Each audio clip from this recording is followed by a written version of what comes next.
Well, good morning, good morning, good morning, good morning, good morning, and good morning, everybody. Good morning, everybody. Welcome to another episode of The Morning Glow. Welcome to another episode of The Morning Glow. Good to be back, y'all. Had a vacation last week. Was on vacation. The wife and I we went off to I can tell you now. We went over to Dallas, Texas, and I'm gonna tell you something. Dallas, Texas is first of all, Dallas, Texas is huge. God Almighty, it is huge, man. I thought Atlanta was big. Now Atlanta is big, but Dallas, woo, and the way they got their road, the construction of the road, and everything going everywhere, and all. We got what we call Spaghetti Junction here. I thought it was big. I said, man, this is big, man. This is big. I went over to Dallas. My God, they got Spaghetti Junction on steroids, and it's all over the city. Man, it Dallas and I'm gonna tell you some people say what they want to say about Texas, and everybody feel the way they feel about whatever it is. But everybody that I ran into, and maybe it's because I'm a friendly guy. I talk to everybody, but everybody that I ran into, black, white, orange, polka dot. I ran into a couple of lily stripes too. Everybody treated me good, man. Everybody treated me real good, man. Man, listen. I had me and my wife had a great time. We really had a great time over there from the time we landed to the time we got back on the plane and flew back home. We really enjoyed. So Dallas, Texas, thank you. Thank you for treating us so good. Definitely appreciate it. Now, enough talking. I want to talk about these. You see two people on the screen with me this morning? Man, look here. If they is half as happy and elated to be back as I am, they did, man, they overjoyed.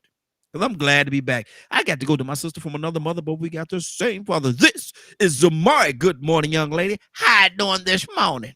I'm doing good. I'm here. My mouth doesn't hurt anymore. So I'm good. Last week, like I said, was really, really rough. I Mm-hmm. didn't think that a bottom wisdom tooth could take you out like that. But let me Woo. tell you, it took me out for about 4 days. I was in bed in pain. And even my husband, he said, I didn't think you were a whiny wimp. And I'm like, did you just? Oh, no, you didn't. Like, Oh, yeah.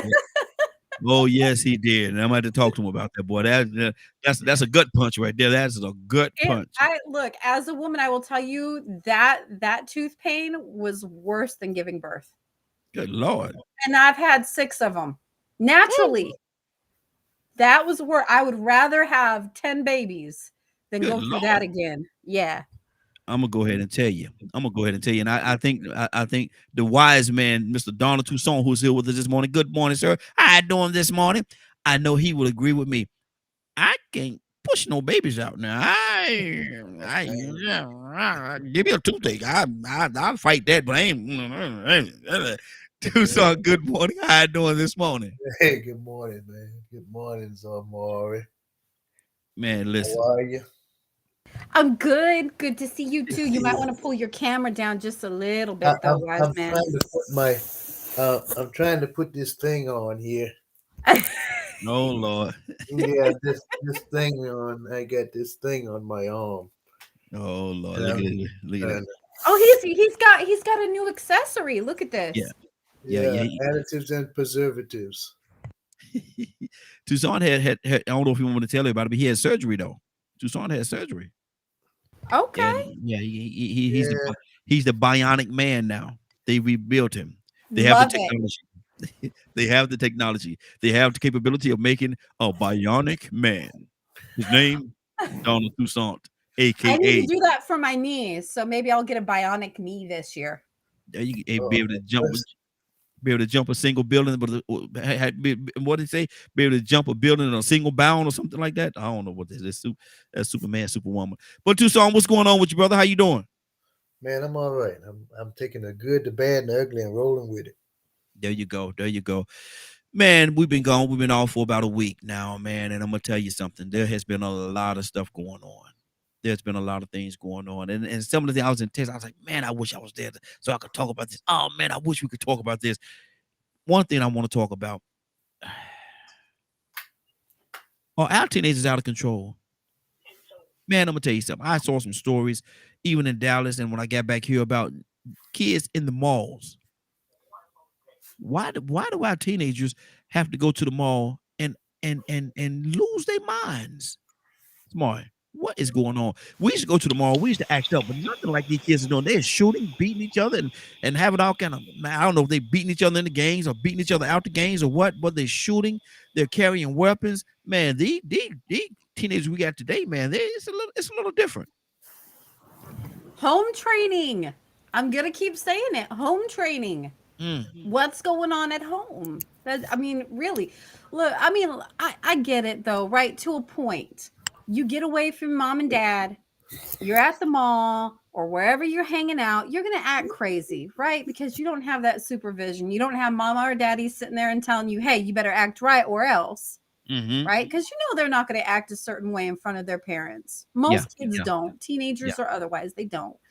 But so, you know, a certain level of crazy or acting out or whatever, I can give some leeway to that. But no, these teenagers today, I mean, what can you say? They just, it goes back to the home training. And it goes back to the fact that there's so many broken homes and mama's doing this and daddy's doing that, or grandma or auntie or whoever's looking after them. It just all goes back to that. What kind of crazy is at home for them to act that crazy out in public? Really? Wow. You know? I think you may be onto something, Tucson. What do you say about it? What do you say about our teenagers, man? Our young people, they're out of control. And let me say this right here, because I don't want to paint with such a wide brush. We have some that's amazing, that's doing some fantastic things. We have some teenagers that's doing some amazing, fantastic things, and I'm so proud of them.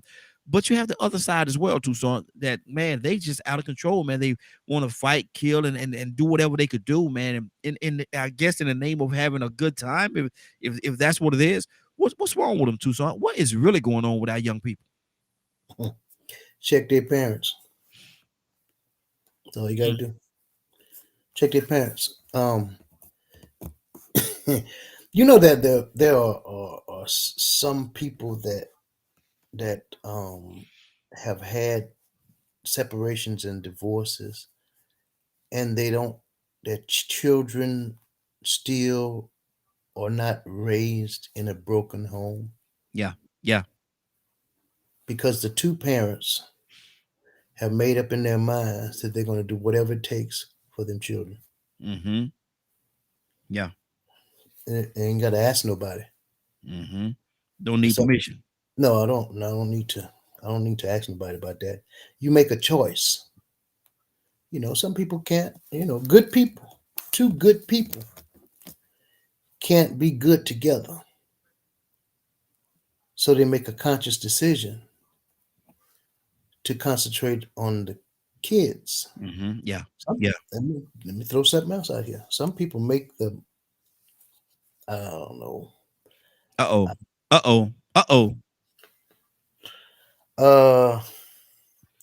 They choose to stay together for the kids and live miserable for 18 years at least. Sure do. They don't like each other. They can't stand each other. And the kids know it. And they live in a broken home with two parents. You know, look across the room. Look across the room at your significant other and say, why do you keep doing that thing? That you know, I don't like when you do that. Well, what are you talking about, Marshall? Breathing. Why do you keep breathing? Look, pow, wow, right in the kisser. Exactly. Pow, right in the kisser. No, but check the parents, because the current parents are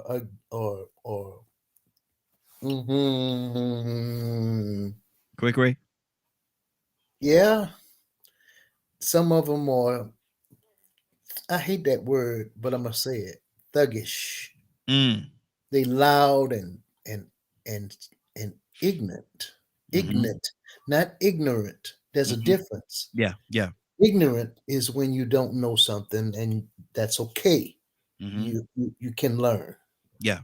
Ignorant is when nobody can't tell you nothing, because you come in the room and you just disrupt everything everywhere you go, but you can't see it. That's ignorant. Ignorant. So they have children. They have ignorant children. Their children are ignorant, and they go and they let their children leave the house a certain way because the house is a certain way. Yeah. That's the way they conduct themselves at the house. They fuss, they fight their own sisters and brothers. Go to your room. Go to your room. Go to who room? And then they say, go to who room? That's who then now they talking to their parent. Mm-hmm. Who you talking Mama, to? Mama, I pay the bills in this house. Mama, you stupid. Stop it, Johnny. 1, 2. I'm not going to tell you anymore, Johnny. My mama didn't do that. She's right look. Let me tell you. When I start counting, my kids know. I get to 3. You better not. Don't let me get to 3 because by the time I get to 3, no, we don't play that. I count, but they know if I get to that 3, they better be running. Exactly. But and let me ask this question: should we as parents, should we want our children to be slightly afraid of us? Does it require in parenting that your children? Because I'm gonna tell you something. There's certain people in my family that growing up, not necessarily my mom too though, but certainly my grandmother, and I had an uncle that man, I ain't want that dude to show up, man. Don't call that fool. And so because I don't know whether it was a love, a respect, or a fear, but I knew that if this uncle showed up and I'm acting a fool, I'm getting it. My mother has 6 brothers. I had 6 uncles, and I would stand up. 5 of them, I stand up and talk junk to them all day long. Man, but I had this one uncle, my Uncle Eddie. He's going home to glory now. Raheem, get over there and sit down. Yes, sir. Yes, sir. When can I get up? Because I think that's a level of respect, Raheem. I do. I think that's a level of respect because fear is completely different, right? When you're afraid, your response is different. But there with that kind of home training, like you had, like with your uncle, like you knew he was going to get you if you acted up a certain way. But that's going to instill a certain level of fear in you. But you didn't want to go there, so you knew you better act right before it got to that point. But that there's like it's a combination of love, respect, fear, right? But there's a difference between that and just straight up fear of your parent. That's from those kids that aren't being treated right at home. That's those kids that are just getting their butts beat because they didn't tie their shoes right. Wow. There's a different level there. Like I did not respect my mom, but I was afraid of my mom, to a certain point because I knew how she could get. And then that's where, that's where that fight or flight thing kicks in after you get to a certain age. And I started fighting back because I'm sorry, but you're not going to treat me like that no more. There's no reason. I didn't do nothing for you to treat me like that. So my kids, for instance, they afraid of their daddy, but they're afraid of daddy respectfully so, because they know if they act a certain way that daddy's going to get them. Right. Like I said, my kids, they know if I get up, I'm counting and I'm telling you to do something and I get up and that thing ain't done. And then they're like, oh, mama wasn't playing, but it's not a fear of me. It's a fear more of, I didn't do what I was told to do. And now I'm going to get it. So it's there's a different dynamic with that. He's laughing at me, but it's a different dynamic when your child is completely afraid of you. Think of like an animal cowering up in a corner and shivering, right? That's fear. That's not respect. Exactly. An animal, a dog that respects you, when you tell them to sit, they're going to go, okay. They're just going to sit there and they're going to look at you and just kind of drool and slobber and pant and, just still look at you with that love, but they respect you. So it's a different thing.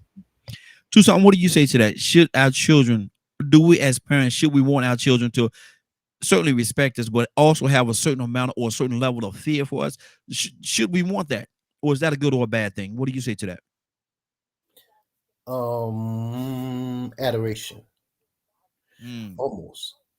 Um, Admiration. Is that another word yes. in that avenue? Um, kind of like I, I'm not scared of God. Mm-hmm. I have this admiration and respect and honor for him. Yeah. My daddy was. I thought my daddy was crazy. My dad was the type of guy that everybody in the family, when Uncle James stepped in the room, you can be the terriblest of terriblest person. Mm-hmm. You're gonna Mm-hmm. straighten up. You're Yeah. gonna straighten up because he didn't, he joked, tell jokes and clown and them, but you knew he had a certain seriousness about himself Yeah. that he would go so far, Mm-hmm. and that was it. That's where you top out. You top Yep. out at Uncle James. Yeah. Yeah. You top out at dad. You can say Mhm. a couple of things to mom, and you can act a certain way with mom, but when dad stepped in the room, poof, that's Yeah. it. Yeah. That was it. And see, and what you describing right now is my uncle Yeah. to a T, because a lot of times I'm gonna tell you something. A lot of times, if I'm acting up, or he ain't there, somebody, or he show up or something, he ain't gotta say nothing. He look at me a certain No, way. no. He look at me like, Look, when you said that, Raheem, I thought about if they wore glasses, they'd do like this. yeah, and that kills it, man. That That was kills it. that You kills knew it right there. when they did a certain So thing, yeah. they was like, you had that look, or they make a certain gesture. You're like, Mm-hmm. I don't. Oh Oh, Lord, here might he have comes. gone, might have gone too far. Might have gone Yeah, too far. yeah. Yeah. But Mm-hmm. then there's some uh kids that'll try you, Yeah. and these kids these days, man, I don't. No, I figured it out though, for real. Help me understand it. And I say this again, it's their parents. Remember them terrible kids that we had growing up? Mm-hmm. They're grandparents now. Wow. They're Think you, about you know think they're about that for a grandparents second. or Yeah. great grandparents now Mm-hmm. in their 60s.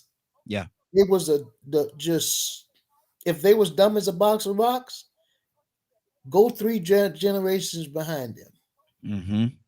If they didn't pay nobody no respect, they cuss out their parents, and they was the ones in the streets acting a fool. Yeah. Check 3 generations later. Check it out Mhm, and see who them children that we talking about, that we say they out of control. mhm. Check their mom and their dad and their grandparents and their great grandparents. Check them out. Wow. 508-924-3521. 508-924-3521. Give us a call. Asking a question this morning. Should we as parents, we want to have we want our children to respect us, certainly. But should we expect for them to fear us in a certain way as well? Should respect and fear be a part of that equation? Should there be ingredients in the pie with our children? Excuse me. 508-924-3521. I see you over there, sis. Somebody talk to me. No, I'm just thinking on what Tucson said because he's like, "Oh, go check their grandparents." I am a grandmother. I have 4 grandbabies. Well, 3, one on the way. Mhm. But I'm thinking back like when I was young and stupid. I did young and stupid stuff. I was not I wasn't a bad kid, right? But I wasn't a great kid. And but I've learned and I'm better now for it because you learn from your mistakes as you go. So I guess the bigger question is you're saying look at the grandparents and how they acted, but how are they acting now? Did they learn? Did they grow? Did they mature? Or are they still acting stupid? That's where you have to look at that dynamic because if they didn't grow, mature, and learn how to act right, then yeah, 3 generations, 2 generations later, yeah, you're still gonna have stupid. You are, but I always said, I always said growing up, I ain't have no kids. I don't want kids. Don't want it. Don't want to deal with it. I just want to live my life. Here I am, 6 kids later and 3.5 grandkids later, you know, but it's, you have to look at that too, the growth within that individual, and have they grown to become better than what they were, or are they still staying in their stupid? If they're still staying in their stupid and they're 30, 40, 50, 60 years old, yeah, that's a problem. That's why those kids are still acting stupid, because then you got the mama and the daddy, then you got the grandparents, possibly great grandparents, that are still acting that same way. So don't put it just on us. And I understand what you're saying, because if they don't, because I was stupid. I mean, for real. Whatever you said that seemed like it was the right thing to do, I tried something else. You know, I was gonna try it. Sneaky trying it, but I was going, man, I would right along with the group. But I would go so far to the point that I didn't want it to get to my dad. Mm-hmm. You know what I'm saying? Didn't now call the police. Don't call my dad. Just don't do it. So for real, I mean, really, I wasn't scared no police. Mm-hmm. I can remember doing it. I hated it when it got back to my mom. Yeah, If anything ever got back to my mom, that's the one thing I didn't want to happen, because I knew where that was going to go, right? So yeah, I get that. But I also had, even as a teenager, a stupid, wild teenager, I still had a guilty conscience to me too, where I knew something I was doing was bad and I shouldn't be doing, but I still did it. Well, the concept is Wow. true. When you train up a child in the way they should go, they didn't say nothing about where they better go, Mm-hmm. or that you saying you got to go. Yeah. This is what's going to work out for you. Okay, look at you. Go ahead and do that, but let me tell you how this going to work out. And people in our lives, even if it was a grandparent or something like that, they try to tell you the right thing. Might not have done it, but they told you. So somewhere in life, it kicked in. The reality, Hopefully. kicked in. And Hopefully. you had to take, hopefully. Yeah. If you look at yourself in the mirror and say, okay, enough is enough. Mm-hmm. And then I'm not gonna be dumb all my life. God. exactly. Mm-hmm. I mean, you know, is this the way I want to go? Yeah. And so you can't have a good conversation with somebody. You're always fussing. You're always doing this and this and that. So you stop looking at other folks and you start looking at yourself. But there are some people that don't see it that way. Mm-hmm. The boss wrong. Everybody on the job wrong. Yeah. But they can't keep that job. Mm-hmm. So, but the workplace is wrong. So they decide to take another turn, and they start doing things that are, you know, got people that smoke weed with their kids. Yeah. Mm-hmm. And drink with their kids. Yep. And act a fool with their kids. Mm-hmm. And you know, their mentality is, and that's up to you. I'd rather my kids smoke with me than be out there. Wow. I mean, really. But then the other activities that go along with that type of lifestyle, they share that with their kids too. People in and out of their house. Yeah. You know, doing all kinds. They got a coke room in the house. Whatever happened to the mindset, I'd rather my kids not do it at all. Not necessarily doing it with me. I just rather my kids not do that, because I know what it's doing and I know the effects of it. And I told y'all before, man, I had a couple of family members, man, that drugs took them out, man. The drugs took them out, you know, took them out. To the last breath, it took them out, man. And so, you know, I see that, you know, and when you see something like that, man, you know, you don't want to be a part of that. Why can't you, you know, you asking yourself, why can't they put it? Why can't they stop? Why can't they stop?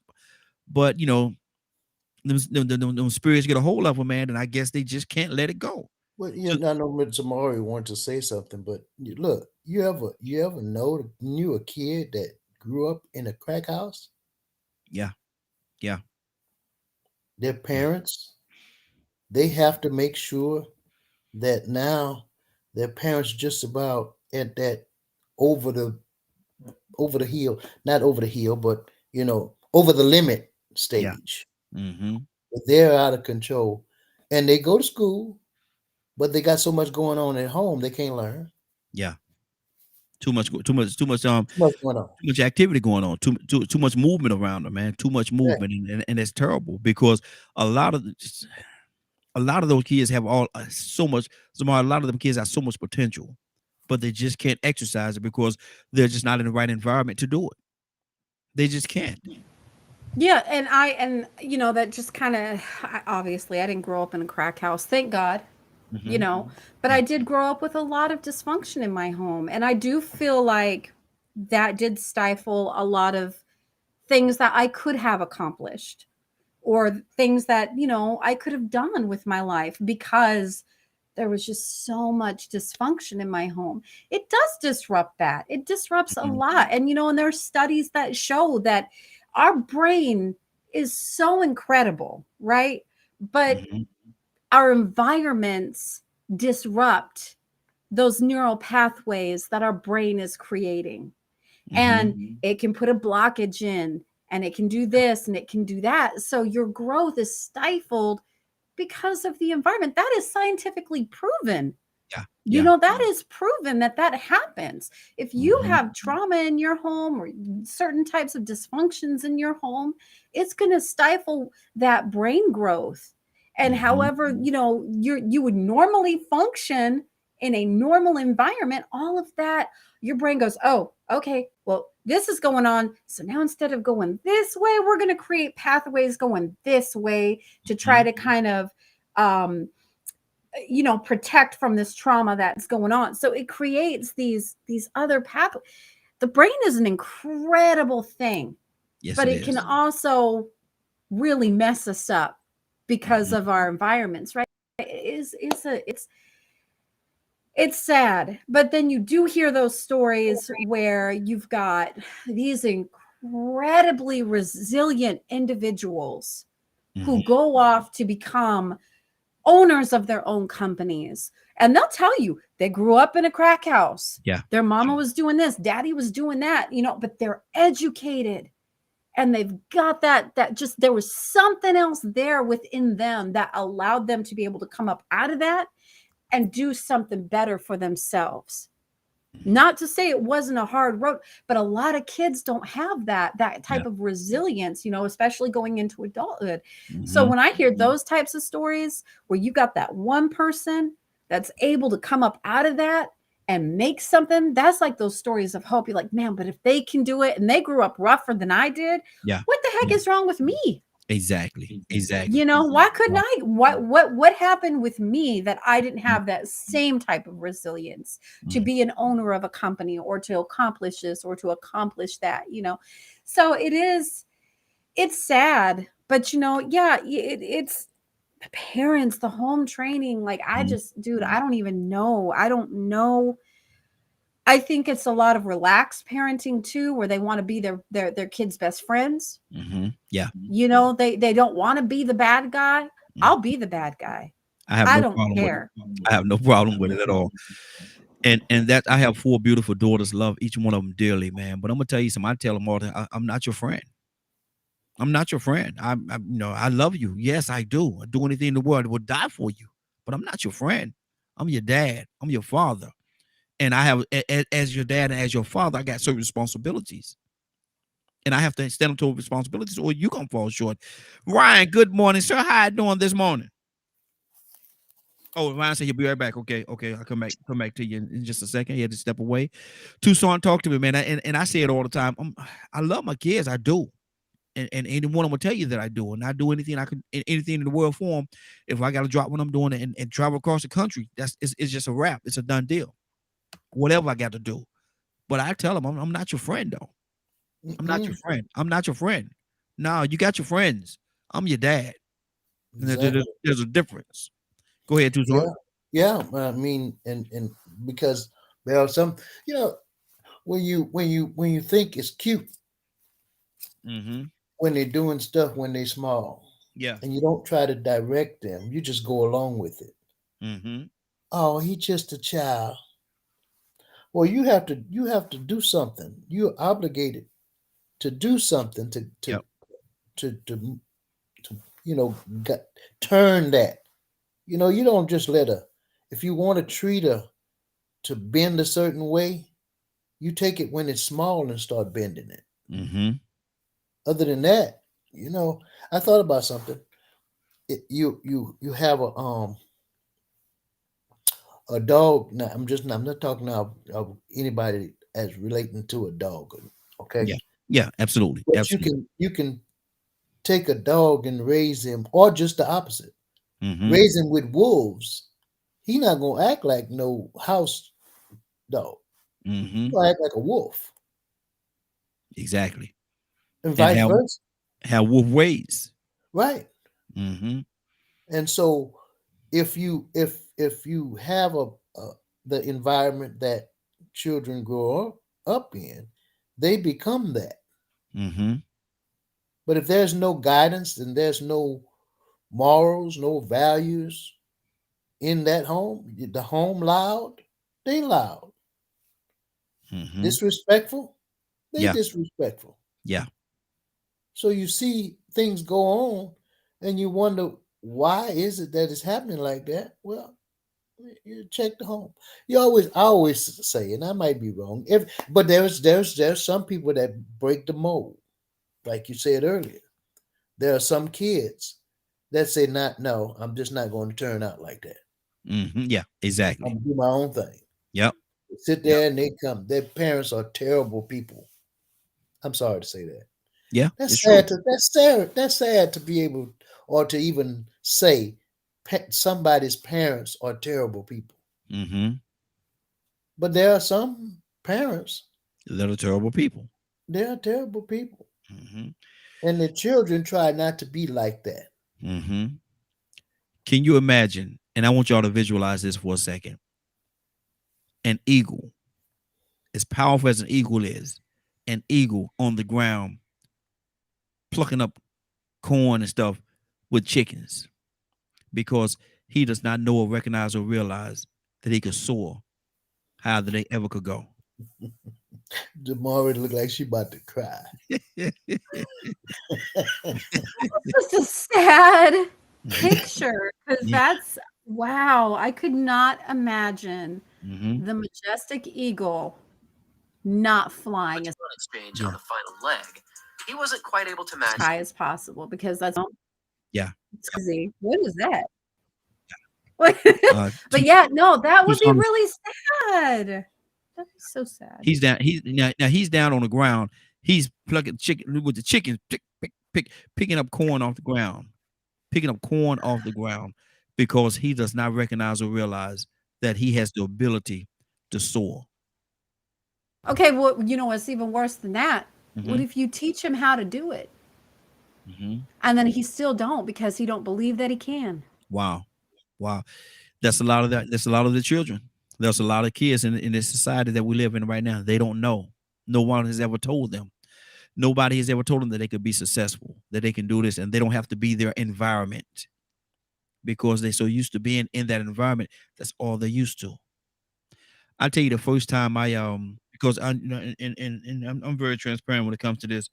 I grew up in the projects, and the first time I went into $1 million home, I'm going to call his name, but it's a friend of mine. He his parents was very, very well off. We all went to the same school together, and he invited me over to his house one day, and we all not just me, it was a few of us invited over to the house, and I'm in the house. And we all talking stuff. I said, man, you got a bathroom. I'm being funny, being me. I said, man, you got a bathroom in this big house? He said, yeah, go, told me how to get to the bathroom, went to the bathroom. And man, that dude's house was so big, but I had to holler to find out how to get back to where they were. I ain't know, man. Our house, man, we got a few little rooms, it's easy to find. Okay. But this dude, man, look, his house was. I wish he was. If he was listening, he'll know exactly what I'm talking about because it happened. He'll know who it is, and hopefully he'll call in if he was. I don't know if he's listening this morning or not. But I had to yell, man. I almost called his name too. I had to yell out his name, and I had to follow his voice back to where they were. That's how big this dude's house was, man. That's how big this dude's house was. But but what I tell that story because of this right here. What that did for me, it showed me that it was possible. It showed me that you can't have this is real for some people. This is reality. And so, there's certain things that you have to do in order to make it to that point. But it put something in me. That put something in me that day. Because I was dumb as a bag of rocks looking around and trying to find where they were, man. Let me go. Toya with a T. Good morning, young lady. How you doing this morning? Well, good afternoon. I'm glad you decided to join us this week. Hey, man, I enjoyed my vacation, man. Look here, I feel so good this morning. Look here, we got Zamar, what time were we on here? About 1:45? We was on here about 1:45, waiting on y'all to come. We ready. We high and a happy elephant lady and porcupine proud to be here this morning. That's what we are. But Toya, yes. Well, if the rest of us was on vacation, we'd probably be up at 7:45, 6:45 too, waiting on each other. But okay, when I grow up, I want to be just like you one day. Man, cut it out. Look. How to say? You stop it. but listen though, Toya, we're talking about children, and wow, our children, our teenagers, so out of control. Why are they so out of control, man? And I asked a question: do you think, or should we, as parents, aunties, uncles, significant people in their lives, should we want them to respect us as well as have a certain amount of fear for us? Oh, go on do it. I don't know about the rest of y'all. Mm-hmm. Go on get it from strangers' kids. They be acting up when I walk past them. Yeah, you better calm that down. And then as soon as I hit that corner, they go to turning. But no, they out of control because we out of control. Yeah. We're not going to blame this on these kids. They're around certain individuals for most of the time. And then they go to school and be around a lot of individuals for 8 hours. But at the end of the day, if there's something going on with them, it's because of you. If your child is out of control, you out of control. Is that always the case though? Majority of the time. Okay. Because even if you allow them to get out of control, if you don't teach them how to stay in line, if you don't make sure that you train them to be a certain way, it is your fault. Okay. Whether you feel bad because they daddy died, it's always something on why we allow our young folk to do what they want to do. And oftentimes when I talk to parents, and some of these kids are not out of control in bad ways, right? No, they get into stuff, and your kid is getting into stuff, and they're doing it, and you let them do it. And then when they grow up, they do it, and then they're in jail, they're here, there. But you never taught them how to refrain themselves. You never taught them what they should do, what they should not do. So in my personal opinion, if you're an adult, it don't make no difference what you is. If you're a human and you got kids and the kid is out of control, it's because of you. Now, if it's a foster kid, if it's somebody else's kid, good morning, baby girl. Hey, my niecey. Sorry. But like if it's a foster child, right? Of course, because you haven't been around that specific child, those children could be out of control, but it's still a reason. They're out of control because they're outside their element. They just had something detrimental happen. You know what I'm saying? There's a multitude of reasons on why some foster kids are out of control. But if it's yours, I mean, when you spit that guy out, you walked around with it, you fed it, and it came out your belly. I don't care what age it is. If it's out of control, that's you. And whoever else groomed that thing, that gremlin, that mogwai, that whatever you like to call it. I'm still stuck on the fact that you said spit that thing out. I'm No, Don't act like Mary don't look like you, and she look like you. Spell her right on out. Lord Jesus, Lord, you spit that one. You spit that one out. The little moggle. Oh, Lord Jesus. Mogwai. Good Don't deal. make it wet, because it's gonna multiply. Oh yeah, don't do it. But listen, man, it's a lot of things going on. But my thing is, and my question is this right here: at what point? And I agree with what you said, because the parents have to take some responsibilities. But at what point or what age should that child take responsibility as well? Okay, now this doesn't seem right. This something ain't right about what I'm doing. I know mom and them used to do it. I know my cousin all used to, but something just don't seem right about what I'm doing. At what point, Toy, I'm coming to you, then I'm gonna go to Ryan. We got Badger with this as well. At what point does that child, that young person, have to take responsibility and recognize and realize it's not right? Well, you have to know a different way of life to know that what you got going on is not right. Mm-hmm. You know what I'm saying? But I'm quite sure some of us on this line, I know with me, my father taught me right from wrong. But when I had something, I was young. I was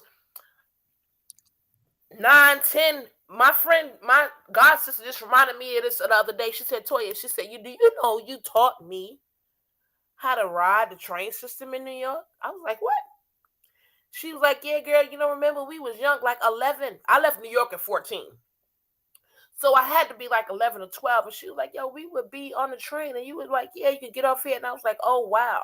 So there was something in me already from my training that my father gave me that I just knew, well, if it's something I want to do, I'm going to do it. You know what I'm saying? It's not really about right or wrong, because some people can teach you that. But there's something in you, and I want to say, according to God, when you get around 12, 13, 14, when he holds you accountable for what you do, the way they say in that Bible, somewhere around that point, you start developing feelings on doing what you want to do or busting out of the norm. So if you're in a chaotic situation, it might be around 11, 12, 13, where you might, wait a minute, hold up, this ain't right. But it's probably the age where you can say, well, you know what? If I can't beat them, join them. You know what I'm saying? So I think it's tricky, because it depends on, I can't stand Donald. It depends on the individual, because it's like the story we talked about with the girl who mother told her she had cancer. She was 16 before she decided to stand up and be like, wait a minute, nothing is wrong with me. You know what I'm saying? So I think it depends on the individual. It just has to be something in that individual spirit that will help them break free or choose another direction. And I think it's different between the ages. I say between 11 and I think that 14, 15-year-old age range that God talks about when he starts to hold us accountable. Good deal. Good deal. Let me go to Badger. Badger, good morning, sir. How you doing this morning? Ryan, coming to you next. Good morning. What do you say to this, man? At what point should a child take the responsibility? Yeah, they grew up in a hostile environment. Yeah, it wasn't conducive to what you would like that child to grow up in. But at what age should that child take certain responsibility and say, this just ain't right? This is not right. I can't continue to live this way. At what point? That's going to depend on what it is and what they've been taught. For me, it's like Z was saying in the chat. It's like peeing on, like a boy peeing on a toilet seat, right? By a certain age, they should stop doing it, or have enough common sense to not do it anymore, because hopefully someone's taught them well enough. But what if no one taught them well enough, and they have to recognize and realize within themselves, should they take responsibility and say, man, this ain't right. I shouldn't be doing this. I shouldn't be doing this. Well, if they don't get with a woman until later on in life, because all they've used is a male bathroom, might take them a while before they can actually get that opportunity to learn it before it's presented to them. Because in public, it's men's bathroom, women's bathroom. So if no one's ever, usually it takes someone saying something or mentioning something for it to start. Now, there are those that have this intuition to listen to something that is beyond themselves. So there's that. Mm. But that's also different situations.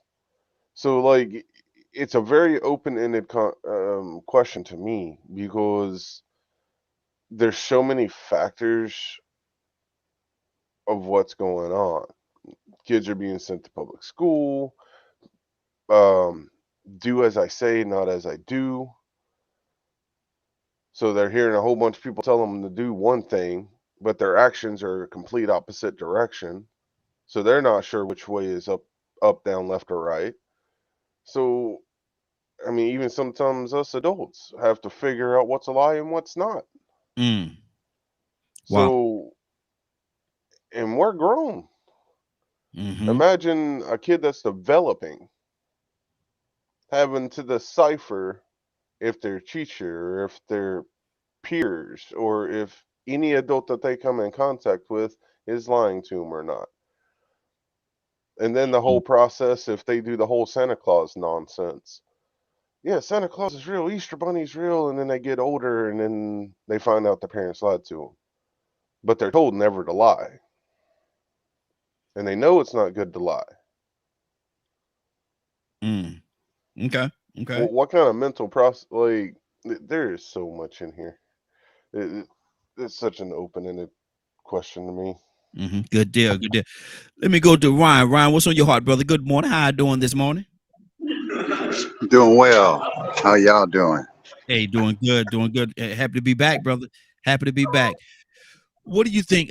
And let me go back to another question that I asked. Do you think our kids, as parents, should we want our kids, or people that's actually looking out for these kids, should we want them to not only respect us, but also have a certain level of fear for us as well? How do you think that lines up? Or is that a good thing? For our children to have respect and fear? Yes. Well, yeah, absolutely. I definitely want my kids to have a level of respect, but I don't have to make them fear me to get that respect. But they should fear me at the same time. Well, you're the disciplinary. Mm-hmm. Nobody likes discipline, but it's needed. It's definitely a needed function to survive out here in this crazy world we live in my opinion. I used to tell my oldest all the time, like, I'm not your friend. We're never going to be besties. Mm-hmm. But you keep doing this and you better be scared of what's finna happen to you, Mm-hmm. And it comes off threatening in a way, but you have to do it. It's like we talked about a couple weeks ago, where you got to slap that child's hand from time to time before they touch the hot stove or try and lick their fingers and put in electric sockets. You got to do what you got to do to get that shock factor in there before they actually get electrocuted. Yeah. So if you let your kids just run around and do whatever they want, there's no respect there. They're going to walk all over you.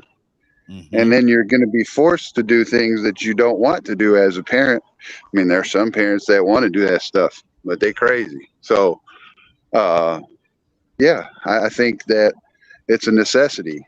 Mm-hmm. You have to command respect from children. Otherwise, they have no clue what that is. And even as adults, sometimes they get out of order and you got to wrangle them back in because you may have been a little too lax here and there. And I feel like it's a little easier to deal with the little ones than it is the grown ones that you done let go too far, if you know what I mean. Yeah, exactly. And see, and that's the thing, and that's one of the beauties that we have here on the Morning Glow, on DKM, as a matter of fact. We understand and recognize that everybody have different ways of doing everything, even when it comes to parenting, because some people will say that I don't want my children to fear me. I want to have a open dialogue with my kids and stuff like that, and explain to them certain things. And some people are of the mindset that, Kids are gonna make mistakes, and they do. We made mistakes, but where do you draw the line, though? Where do you draw the line? Tucson, and we got Leonard on here as well. I want to go to Leonard next, but Tucson, what's on your heart, brother? Talk to me, because some people feel like the opposite side. I don't want my kids to fear me. I want to be able to talk to my kids, explain to my kids, and teach my kids certain things. But sometimes, is it a necessity that they fear you as well, Tucson? No, well, if you start too late, you're gonna be in trouble. Yeah. Regardless. Mm-hmm. If you wait till they're 7 to start trying to quote get them to, I call it respect, not fear. Mm-hmm. Get right. Yes, get them some get right. Mm-hmm. Okay, if you wait for 5 and 6, you're gonna be trying till they 14 and 15, Mm-hmm. and now they've gotten to the point that they didn't flunk a couple of classes, or maybe not, but they gonna be kind of acting up, and so now they're 15, 16, and they're heading in a direction that leads them into society. Mm-hmm. And so they show up at the mall like we was talking about. Yeah. And they act a plumb fool. Mm-hmm. But if you are, now you call yourself disciplining, I don't even know if that's a word, trying to discipline a 14 to 15, 16-year-old that you didn't do when they was 3 and 4 and 2. Mm-hmm. And so now they fight back. So you got a fight on your hand. Mm-hmm. Wow. And so that's the environment that you created, because you didn't start when they was saying or doing stuff, when they was just starting to walk and they grab hold of something. You just I just pick it up. And now you got somebody that you balling your fist at. Mm-hmm. You trying to get them to really be scared of you, and they ain't scared of nobody. Yeah. Mm-hmm. These kids that when that happens, and it might not be all of them, but when that happens, when you didn't do it at 2 and 3 and 4, and you wait and you think it's cute, all of that's cute. Oh, oh, you heard what he said? Mm-hmm. He called me a female dog. Mm. Where he get that from? Yeah. Now they saying it in a deep voice because the boy is 15, Mm-hmm. and he called you the same thing. Matter of fact, y'all got to excuse me. He called you MNF and Mm-hmm. B. Yeah. Yeah. Get out of my face. Mm-hmm. You can't tell me nothing, because here's another thing. They say you can't tell me nothing that you're not doing. Mm-hmm. We was doing it together. Remember? Yeah. Mm-hmm. You passed me the joint. Wow. We doing lines together. Mm-hmm. So now, well, boy, you better stop that. Now you bowing up and they bowing back. So you got this kind of thing going on in the home. But fear and respect is a whole different thing. I respected my dad so much. I don't know if I was scared of him. Mm-hmm. Yeah. Because I said again, don't call him, call the police first. Mm-hmm. Mm-hmm. On me. Just don't let him show up. And remember, say this one thing. You remember when they had this house coat come down the school aisle? Oh, yes. Oh, Lord have mercy. Dragging your feet.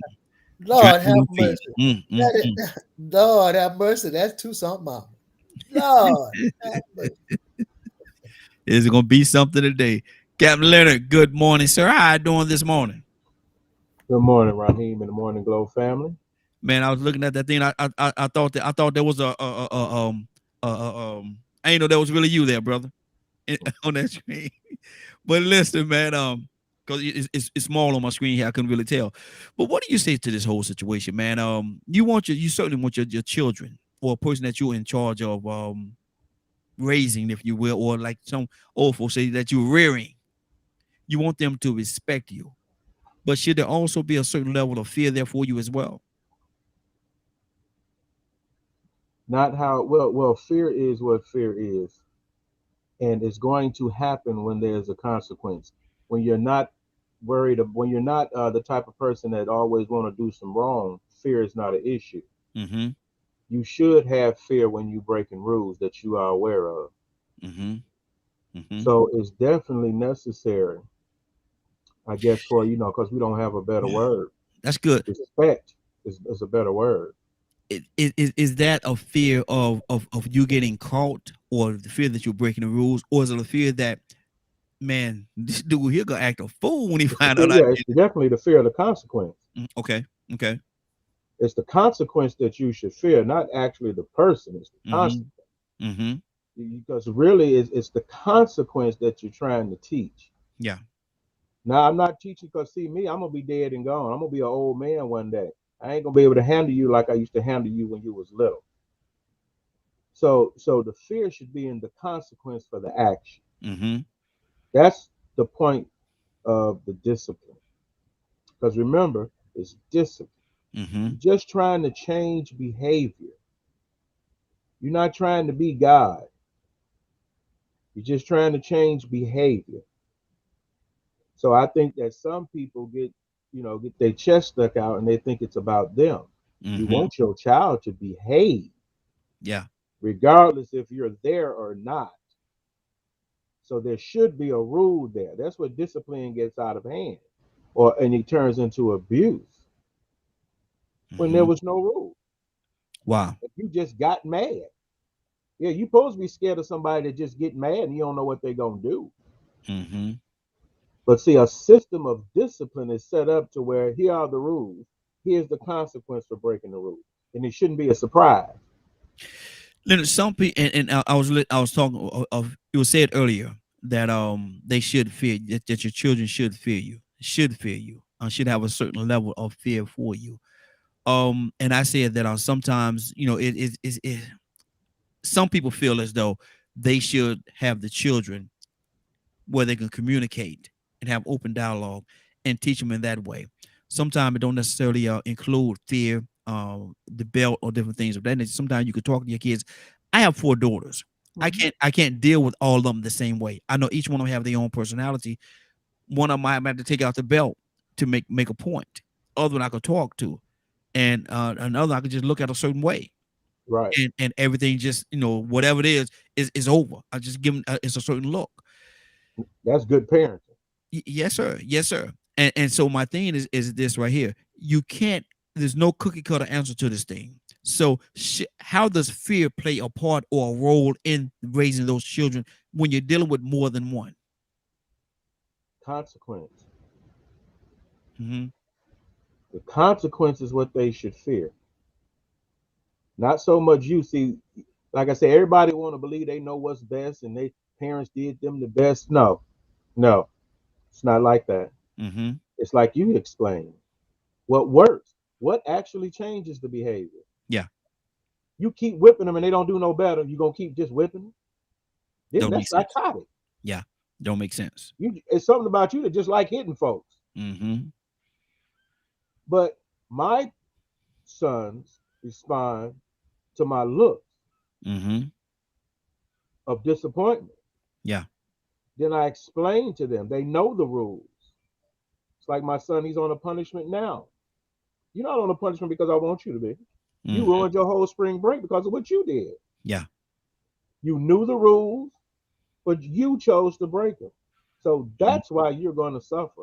See, it's not fear of me. I don't want you to be scared of me. Mm-hmm. The consequence that you have to pay. That's good. That's good. Now, whether I'm bringing that consequence or not, you should expect the rule to have a punishment when you break it. Mm-hmm. I can't just let you go. Then I wouldn't be a good parent. Mm-hmm. I'm not doing my job at that. You know how hard it is for me to punish my kids? Half the time I forget. I can't stay that mad. I have to remind myself of what I told them. Write it down. Write it now down. You may change my whole schedule because now I can't trust you. Now I got to make sure you ain't going out the house at night. Yeah. Yeah. So, it's the consequence. That's the issue. My sons know I never bother my children unless they mess up. Wow. That's good. You have to get out of that, wanting them to be just like you, wanting them to do what you say, and I'm the king and I'm the boss and blah, blah, blah. Man, come on. It's the consequence. Them kids ain't going to be with you that long.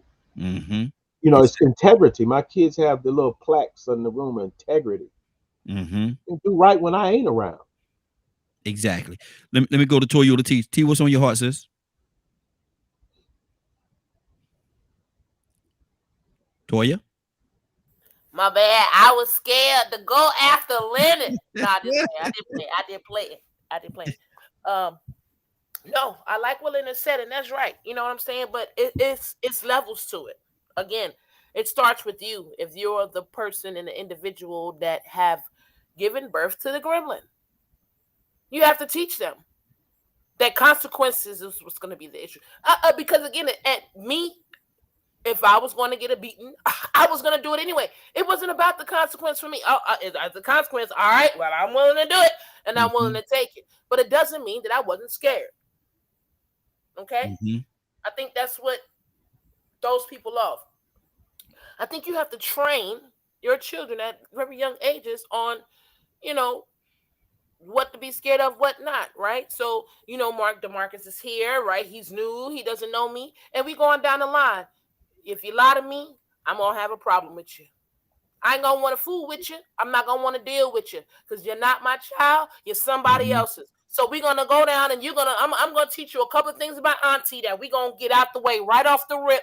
I don't know if your daddy taught you or your mama taught you, but let me go and let you know what we're going to do. And this is going to be the consequences. If you cannot do what I say, I will not buy you a thing. This is my money.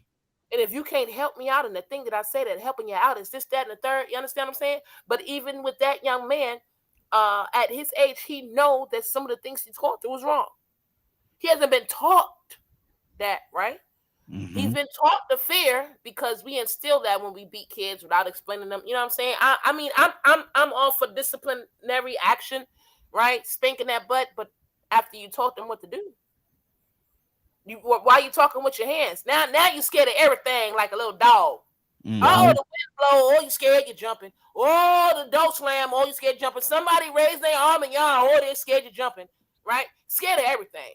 Right? But again, I think it still revolts back to you didn't tell them what to be scared of. Right? My father taught me two things to be scared of. God, fear no man. I learned that young. Fear no man, only fear God. And then the second thing is a scared man. Get you hurt. Yes, he will. That's who you fear. The one who's scared of you, that's the one you need to be scared of because they'll hurt you. You understand what I'm saying? And then everything else he taught and built up around that. And the reason why I am fearless is because of my knowledge. The knowledge on how to defend myself, the knowledge on how to maneuver around the world, the knowledge how to critically think, the knowledge how to do things. And that eliminates a lot of my fears when I go into certain situations. And again, I was taught to be this way. I was trained to be like this. And he taught me the difference between the two and all about consequences. And I think that's where, we drop the ball at when we raise our children, because it's a fear of you as the parent, but no respect of the position, right? Two types of respect, the earned and the positional. You're going to get it because you're a parent, but if you're a disrespectful parent, how is your kid going to respect you when you never talk to them respectfully? Yeah. You understand what I'm saying? So it's the same way when it comes to fear. If your child is a fearful child from whoever, you have not, again, back to what I said, if they out of control, it's because of you.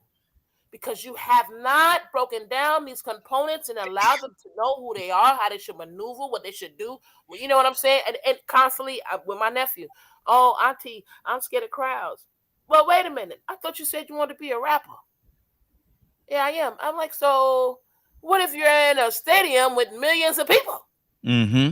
You can't be scared of that. You can be scared, but you still got to do something. So we're having these conversations because, yeah, people are scared. Some parents, have put fear into kids in multiple ways that has nothing to do with physical. Yeah.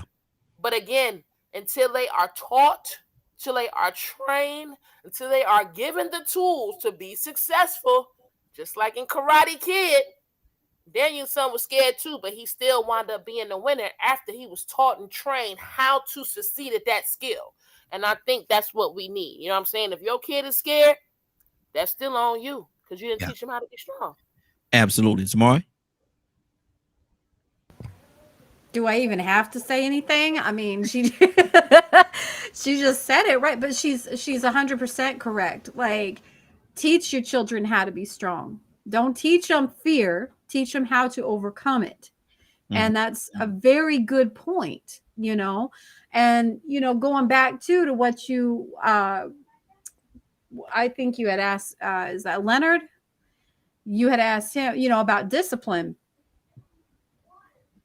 And, discipline is not cookie cutter. You cannot discipline if you have 5 kids, you cannot discipline all 5 kids the same way because they're not all going to respond the same way. One's going to respond to this, another one's going to respond to that, and you got to figure that out. And if you're trying to do it like your mama or your daddy did or your grandparents did to you, all 5 of you, when you were coming up, you're not teaching them anything. One kid is going to respond to a smack on the hand, another one's going to respond to Yep. They all respond differently. Or like he said, it could be a look, just a look. I can look at my Rain. I can look at her. And if she's saying something or doing something, I go like this, and I got that look in my eye. She knows. Oh, no, I need to cut it off. I'm done, But then there's other times where I have to call her name. Rain, huh?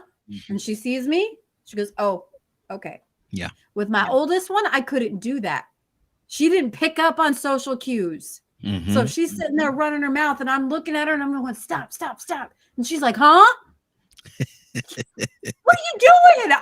I'm trying to get you to stop without, being rude and this person whose back is to me. I'm looking at you, telling you to cut it off. And you're like, huh? What, Mom? Jeez, what's wrong with you? So you got to deal with each kid differently. And when it comes in terms of that, but you don't do it out of fear. No, fear. If you're teaching your kids just straight up fear, you're not teaching them anything except like what Toya said, to be afraid of the world around them. Wow. And that is the absolute truth. You got to teach them how to be respectful, how to back off when they need to back off, to learn how to have that, what's the word? Discernment about things. Yeah. But you don't do it by straight up coming up, ripping off your belt and going, boy, I'm going to get you. You know better. And having that tone in your voice and teaching them how to be afraid. It's like I said earlier about that dog cowering up in the corner because they've been beat so bad. That's not how you teach. That's not how you teach them how to grow in their own strength. Like with my son, for instance, he all of my kids, but with him particularly, there's this one kid who bullies him, treats him bad, but he says he's his friend. But I had to teach him, like, well, you need to tell him. But instead of him stepping up and using his own voice, you know what he did? Mama said, I can't hang out with you no more because you do X, Y, and Z. No. You need to tell him you don't want to hang out with him because of the way that he's treating you. Don't use me. Don't hide behind me. You do that. Because if he's always going to any of my kids, right? If our kids hide behind us, well, Mama said, Daddy said, I can't do this and I can't do that. And all of my kids are bad about that on some level, but they got to learn their own strength and find their own voice to stick up for themselves, to stand up for themselves and not be afraid to do so. Yeah. But that goes back to teaching them that certain discipline, not in fear, but in spite of it. Find strength in that. But you can't do that if you're disciplining them in such a way where it's coming from a place where they're scared. If they're constantly going to be afraid of the consequence, not necessarily the consequence, but afraid of you, yeah, that's you can't teach that way. exactly. They're not going to grow up any other way except to be afraid. That's good, Badger. If you have the kids to the point where they become afraid of you, do you at some and this is not talking about you personally, I'm just saying as a whole, do you at one point or another become the monster? I say yes. I don't like the whole fear thing. I'd rather see a kid respond to their parent out of concern of disappointing them, or worry that they're going to get the discipline, getting in trouble, but fearing the parent because they don't want to get home and get beat, spanked, the whole spectrum of that. That's not the same to me. I really hope a kid wouldn't do that. That's a really messed up thought to think about, is for a kid to fear the parent. So is there any good in it? My honest opinion? Yeah. No. None at all. I think it causes more problems than it actually does any good. Problems that they're going to have to figure out as they get older. What if it keeps them out of situations where they can get in trouble or, do some wrong, break the law or something like that because of the fact that if I do this, my daddy gonna beat the bricks off me. If I do this, it's gonna be this. Can that be used in a good way?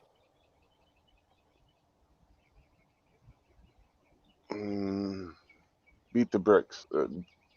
How'd you say it? Beat the brakes off of you. Because and if it stopped them from breaking it, I want it out there. They say, I can't do that, man. My mama gonna get me, man. If I do that, I know my daddy gonna get me if I do that, man. My daddy gonna beat me if I do that. Can that be used for the good because of that fear, or them not doing certain things because of the fact they know there's going to be quote unquote repercussions that's going to come behind that? Can that be used in a good way? I used to think that. I don't think that no more.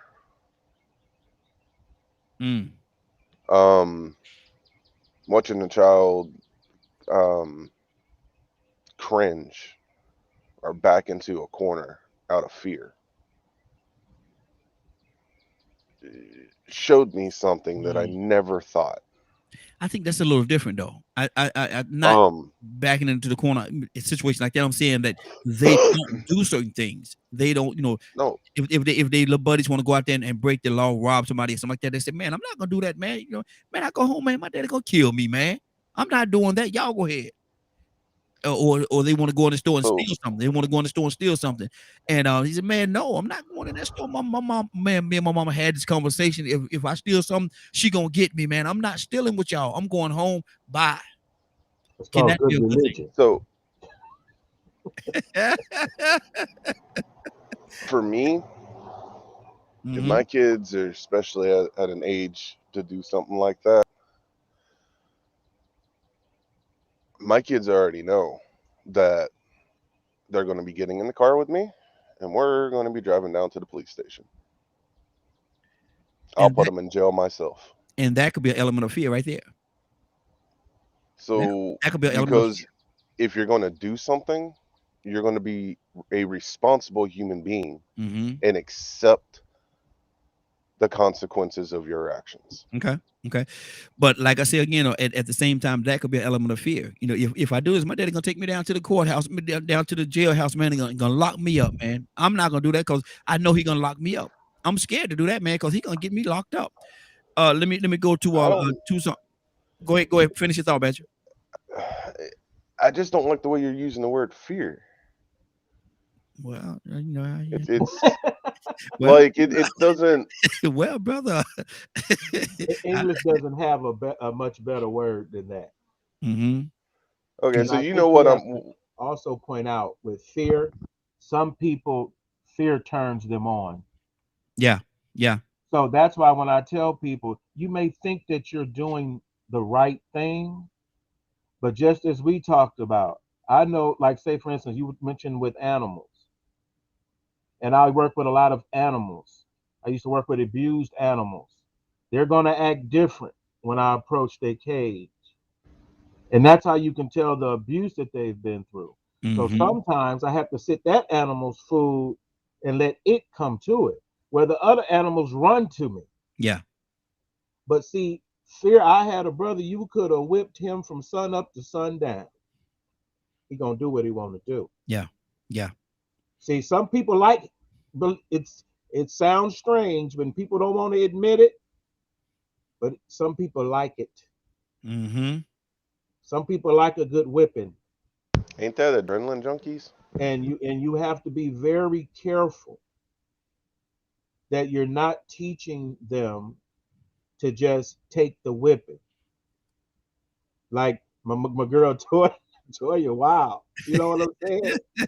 If y'all can see that chat, if y'all can see the chat, wow. She hitting it on the head. She's just telling you exactly what it could turn into. You know, think about fearing God. God very seldomly just destroys you because of something you've done.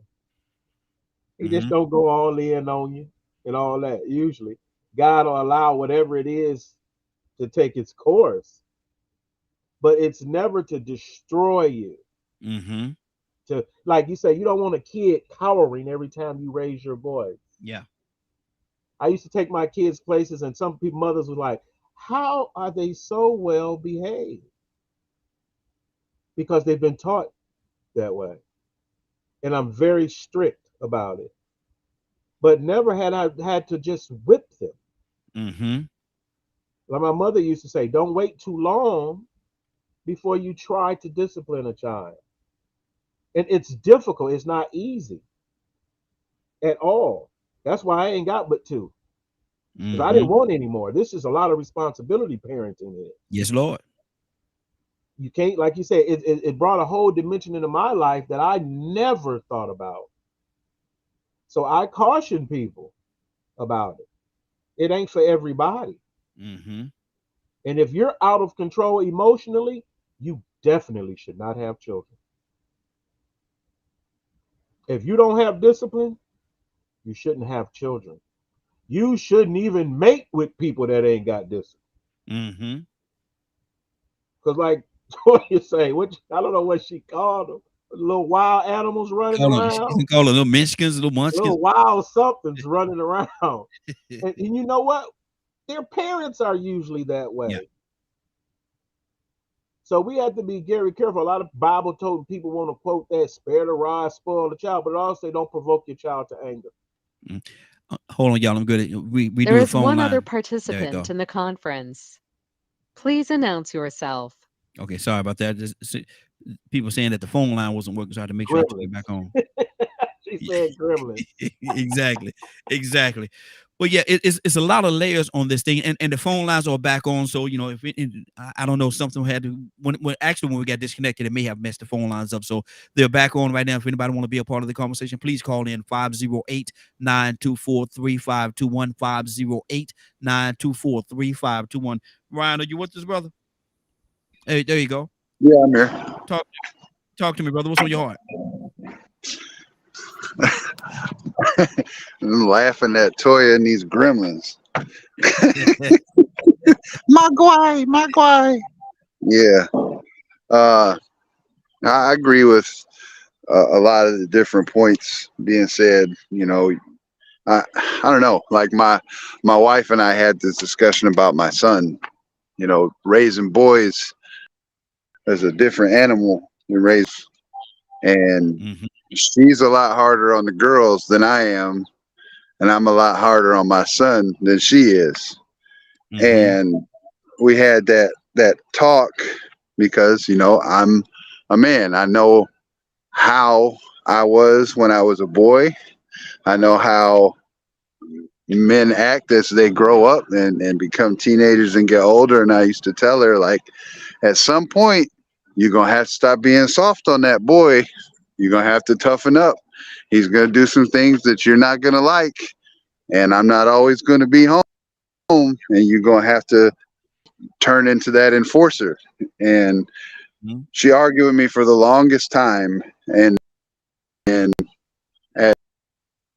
okay, I see what you're saying now.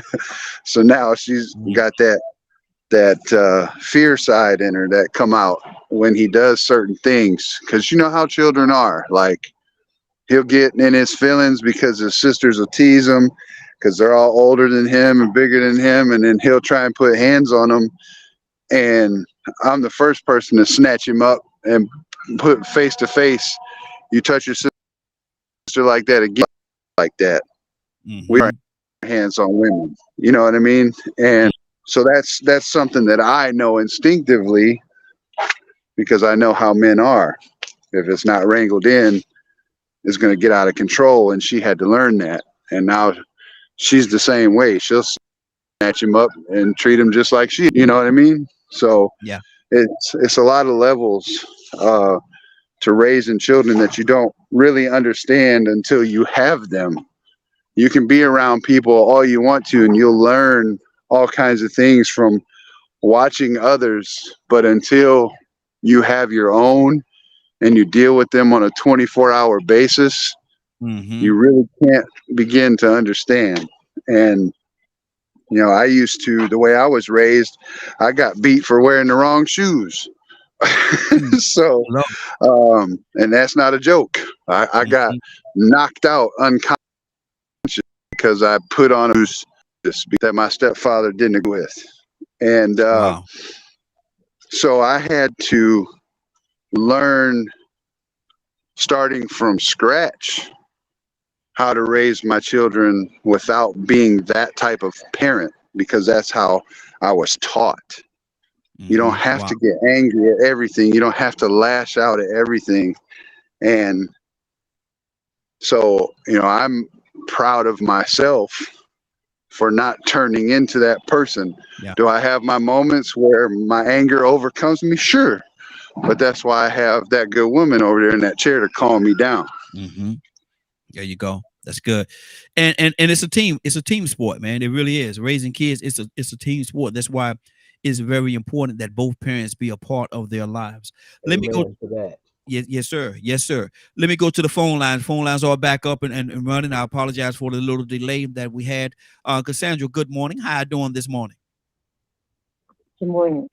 Cassandra, we're asking a question. In raising kids, certainly you want your kid or being in charge of kids, guardian or whatever the case.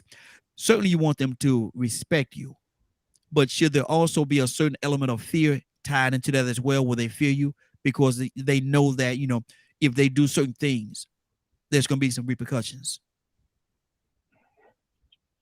For me, I think it's important for there to be some type of fear, a little fear. I'm not talking about, you know, just fear you because they know you are going to hurt them or abuse them. That abuse and discipline are two totally different things, and we need to make sure we keep them separated. Abuse and discipline are totally two different things.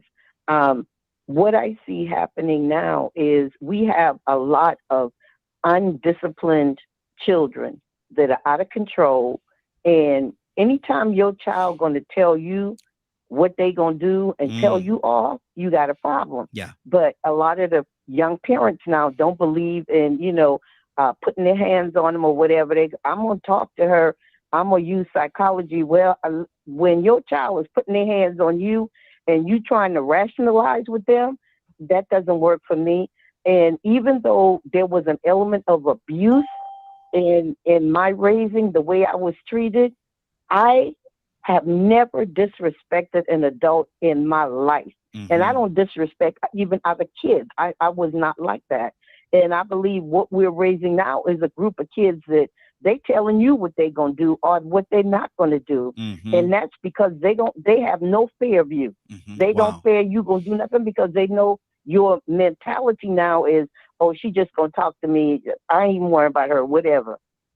So it's different, you know, between disciplining and having that small element of fear, like, oh no, I ain't even gonna try that because I know what's about to happen. Cassandra, To them being afraid of you abusing. It's two different things. Cassandra, should they take that Medea approach? Yeah. At times. Well, it's according to the kid. It's according to the kid. Some children don't understand anything but a stern voice. If you come to them with that pity pat stuff, they go run all over you. Yeah. And y'all, we've all seen it recently in a store, a mother telling the child not to do something or don't, and you shut up. You don't tell me what to do. Oh, try that with me one time. That would be the last time. I promise you. So no, I'll go to go somewhere. I'm not gonna do that right now because you're gonna act up, Cassandra. Let me go to Captain. Captain, good morning, sir. How you doing this morning? Good morning, Raheem, and the morning glow family. Asking a question. Good morning to you, sir. Asking a question, man. And certainly all parents want their children to respect them. That hopefully that's a given. You want that level of respect from your children. But should you also have a twitch of fear in your children as well? Should that be a part of it? Should that be an element of the ingredient? Well, I think that fear have a stronger rule over them. I think respect, most children don't understand the concept of respect. They're not mature enough to understand what respect is. Okay. But they do understand fear. Mm. And I think fear has the greatest influence. I would love for my children to respect me, but it ain't respect that keeps them from doing things that's contrary to what I taught them. It's fear. It's fear of the consequences of disobeying anything that I give them as instructions. I remember when I was a youngin', and I used to chase some little young girls, man, back in the day. I get close to where I thought I was getting ready to have something happen, and they push me up off them and jump up, get out of here. No, I'm not. Because of the fear of their daddy. They seen, their daddy. They fear the consequences of going home or getting pregnant. They fear the consequences of the father finding out. They didn't fear their mother, but they fear their daddy. And I think that's the greatest influence.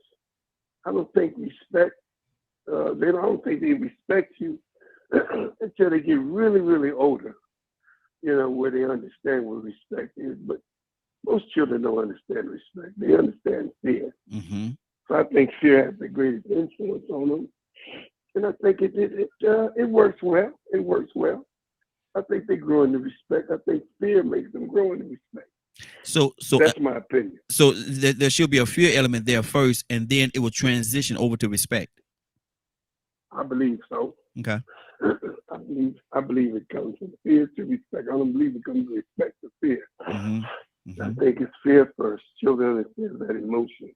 They don't understand respect. Got you. Leonard, what's on your heart? Rico, coming to you next. Like I said, a lot of people have different ways. You have to look at how it works. Does it work? Some people are scared. It's not that I'm never scared of anything, but I don't have this fear that's like, say, for instance, I don't really care for heights, snakes. Yeah. But I've overcome my fear of people. I was never too scared of people. There's not a person that I would be scared of. It's the consequence. You want to teach the child about the consequence. I was taught based on the consequence. It eliminated a lot of what I seen in other children that wasn't working. Some kids just don't. Look how many beatings you probably got. Yeah. It may deter you for a moment, but you go right back and do the same thing. Mm-hmm. I was a young kid then, where I would allow you, because they were still paddling kids then. I would allow you to paddle me if I broke the rule. But if I didn't, hell is about to break loose. Desk is about to be turned over, you name it. Mm-hmm. So fear don't always work. Gonna be some cranium cracks around here. Gonna be some cranium crack. These kids don't care nothing. Look where they go every day. Mm-hmm. They go to a public school where they're threatened and bullied and you name it. Some of the horrible things that go on. Mm-hmm. They're scared about no whipping. They're taking whippings every day. Yeah. Yeah. So my mother says that the younger is the best, the development. Catch them in development. Mm-hmm. Because at the point they're going to start to understand that now I can hit people. Mm-hmm. And make them do what I want them to do. Now I can go out here and make people in the street scared of me. Mm-hmm. Yeah. Because of what I'm going to do to them. And this begets violence. And people don't want to admit it. Do you agree with whooping? Do you agree with spanking? Yes. Yes, but it's on a continuum. It shouldn't be the first thing. Mm-hmm. Okay. If you get to where you always got to spank, you better bring in some professional help. Yeah. Yeah. Because your child has a problem. Mm-hmm. If they have to be continually spanked, that is a problem. Yeah. And I'm so far as much where they don't really have the words to explain why they're doing what they're doing. If you're spanking, that's around the time that you're spanking as a deterrent. Mm-hmm. But as they develop more, the spanking doesn't work. They get used to being spanked. Some people are used to being hit. They're used to being beaten. They're used to being spanked, so they don't care. Yeah. Think about it. A whipping don't hurt that long. Mm-hmm.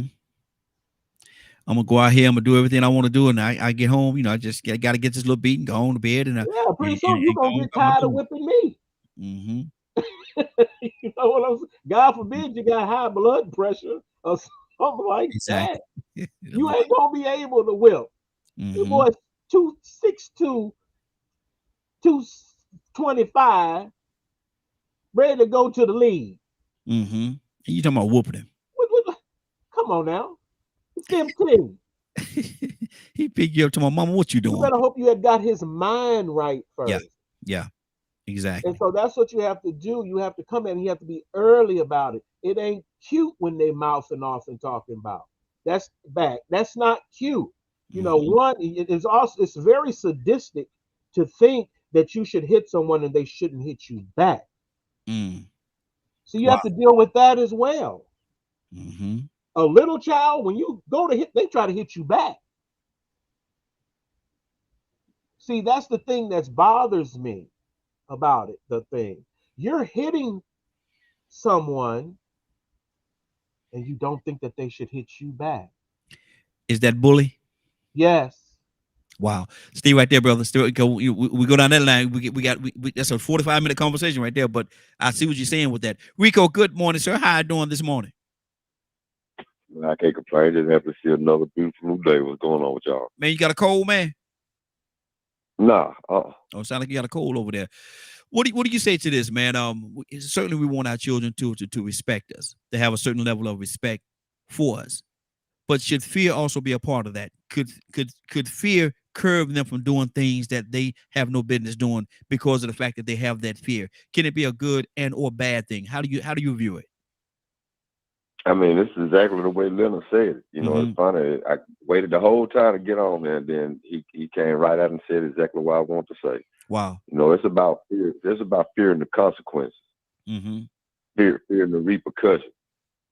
You don't want to get to a point to where, I say this, you may have to spank discipline a child in a physical way, because that would depend on the level of disobedience or disrespect. Okay. That behavior can get way out of hand. So it may be, you know, a point in time where you have to say, okay, you know what, man, that deserves a butt whip right there. I got to tell you what, because you went way out of line with that disrespect. But that's still about fearing the consequences. What you don't want to do is get to a point where you start beating on your child, and like Leonard said, they can't hit you back. Then they get out in public, and all of a sudden, other people feel like might have authority on them. They feel like they could put their hands on them because for some reason they have some type of fear. They might have a friend that reminds them of you. Now all of a sudden they fear this friend. But really and truly, they still be able to whoop this friend if this friend put their hands on them. But for some reason, they like to be obedient to other people now because they fear authority. I mean, you have to worry about the trauma that you put on them. Yeah. And then on top of that, you know, these children are gonna get older. I can remember getting whippings from my mama, and then after a while, she thought she was doing something, and I'd walk out the room after she was finished and go laughing. And she caught me one day. It hurt her feelings that she thought she was doing something. But the thing is you get some parents that get caught up in them being the dominant factor. They have to find another way. Oh, you gonna laugh? I'll see if I make you laugh now. Now they gotta up it. They go from you know what I'm saying, the belt or the switch to the hand to the frying pan. Before whatever they could get whatever they could get their hands on. Wow. You know, and then the thing is, you have to worry about it if a child actually gets to a point to where they fear a parent. Man, that parent life might be in danger.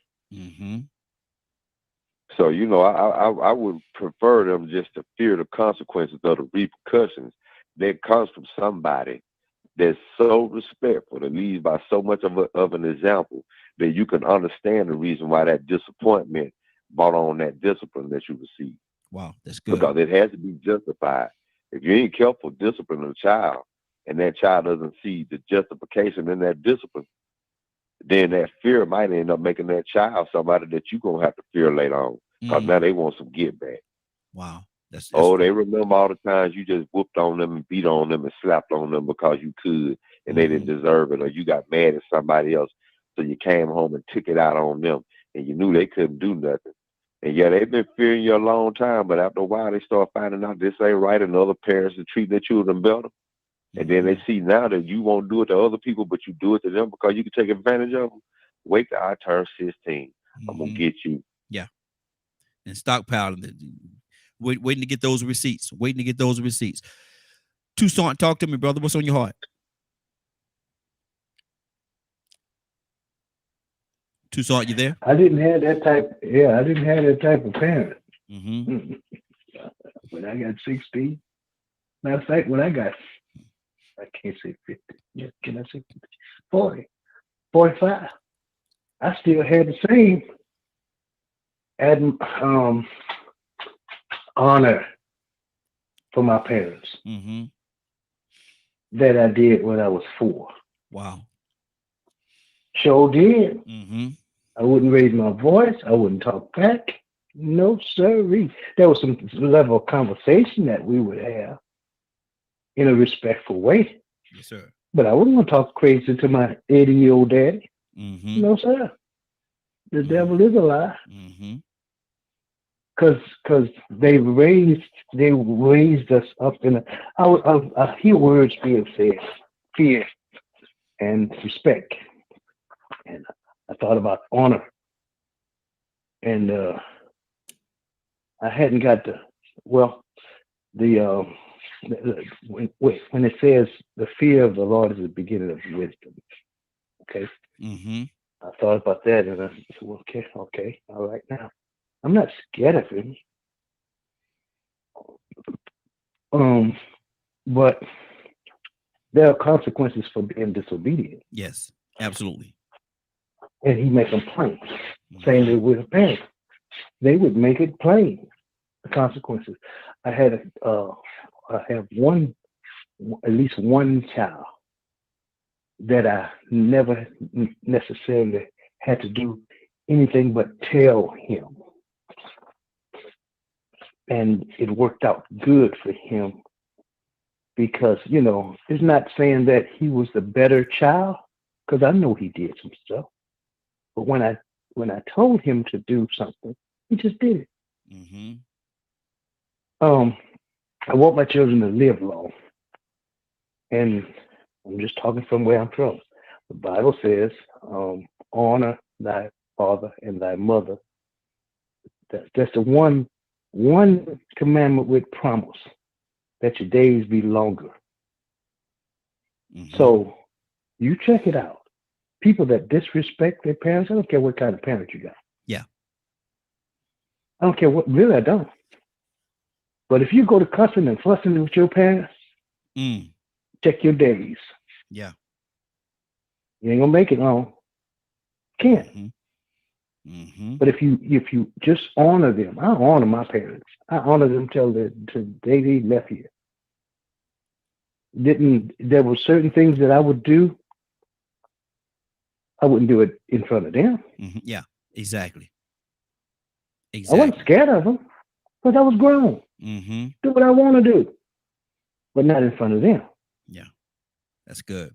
That's because good. I had the respect for them, the honor for them, that young child's type of fear that they did the right thing when I was coming up. They didn't wait till I got 8 to start telling me some things. And then, it's all right. I'm going to shut up a little while. It's all right when you discipline a child. You got to know why. Now, my daddy, Lord have mercy, my daddy would tell you why while he was doing it. Mm-hmm. Lord have mercy, I thought he was crazy. But he always has a reason. Yeah. Because, like my brother, you can whip him till he's blue in the face. He'd be tired. I'm tired whipping you, boy. Because he wasn't going to listen. Yeah. He wasn't going to do none of that. So different strokes for different folks applies to children. You can't raise every child the same way. Exactly. Well, actually, what we have in common, that's good religion. Mm-hmm. But what he just mentioned is how I was raised. Good religion. Yeah. Teaches you how to live. Mm-hmm. It makes you better. You can't do something to somebody and it turn out bad and still think you did what was right. Mm-hmm. Wow.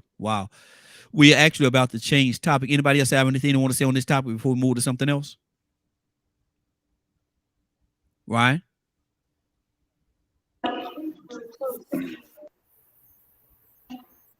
No, brother, I'm good. I got nothing else to add to this one. Okay, good deal. Cassandra. Yes, sir. I'm gonna start the next topic off with you, and I think it's kind of, I think it's good we're gonna start off with you. Okay. Asking the question, in any given situation, are you passionate or angry? I'm passionate, but unfortunately, people always assume that I'm angry, and I am. Believe me, I'm not angry. I'm just passionate about whatever it is that I'm talking about, especially if it's things that are a part of my life and things that I fight for. I'm extremely passionate, but because I'm loud, I'm a South Carolina Geechee loud girl.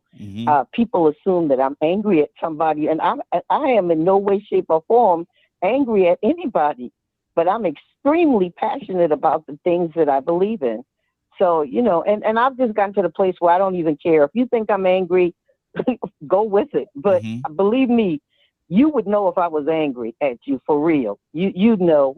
It wouldn't be any kind of decision making as to whether I'm angry with you, because I would point blank let you know I'm just extremely passionate. How is it misconstrued? How is it that a person could take your passion by the way that I talk and I get loud? They just assume, they're like, oh, she mad now, she angry at somebody. Child, I ain't even paying you no attention. I'm passionate about whatever it is that I'm talking about. So believe me, you don't move me at all. I think that I really don't even get angry at people. I'm just passionate. But like I said, I've learned to deal with it, that people always think because I'm assertive and they assume I'm aggressive, they think that I'm angry when I'm passionate. So they just go hand in hand with me. Assertiveness and my passion, it sounds like anger and aggression to most people. And that's okay, because I'm not going to change who I am because you feel like I'm angry. That's not going to happen. Good deal. Good deal. Zamari, what do you say to that? Are you passionate or are you angry? When you get heated and you putting your ideas, your thoughts, and your emotions, and you expressing yourself, are you passionate or are you angry?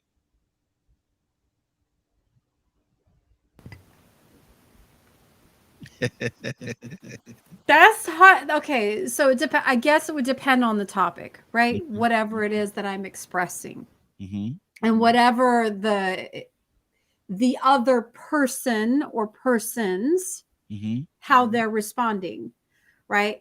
But if you are passionate about something, I agree. Yes, it can definitely come off as anger, because we do tend to get loud. We do tend to talk with a certain tone. I definitely do.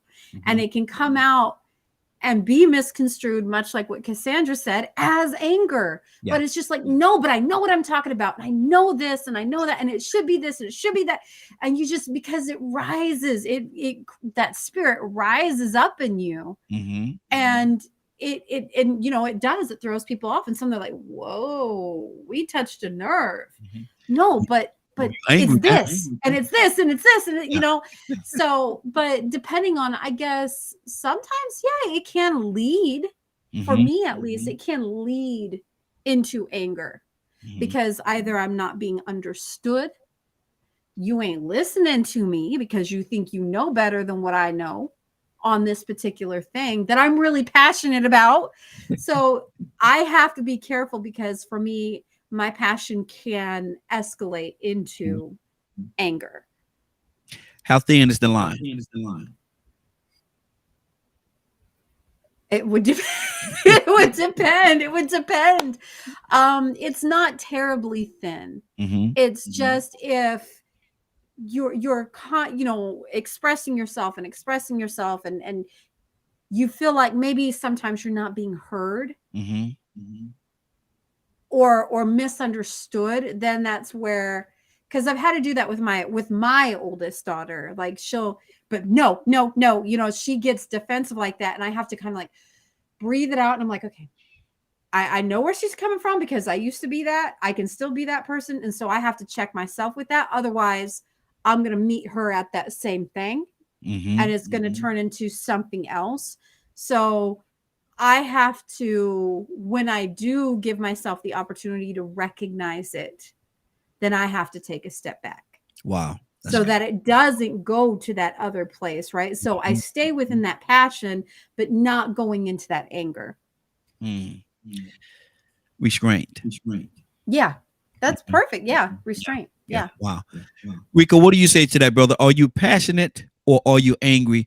And is there a misunderstanding between the two when dealing with you and you feel a certain way about what you're talking about? Man, when people don't listen to me, I get angry. Oh, you don't like me when I'm angry. I turn it to the hook.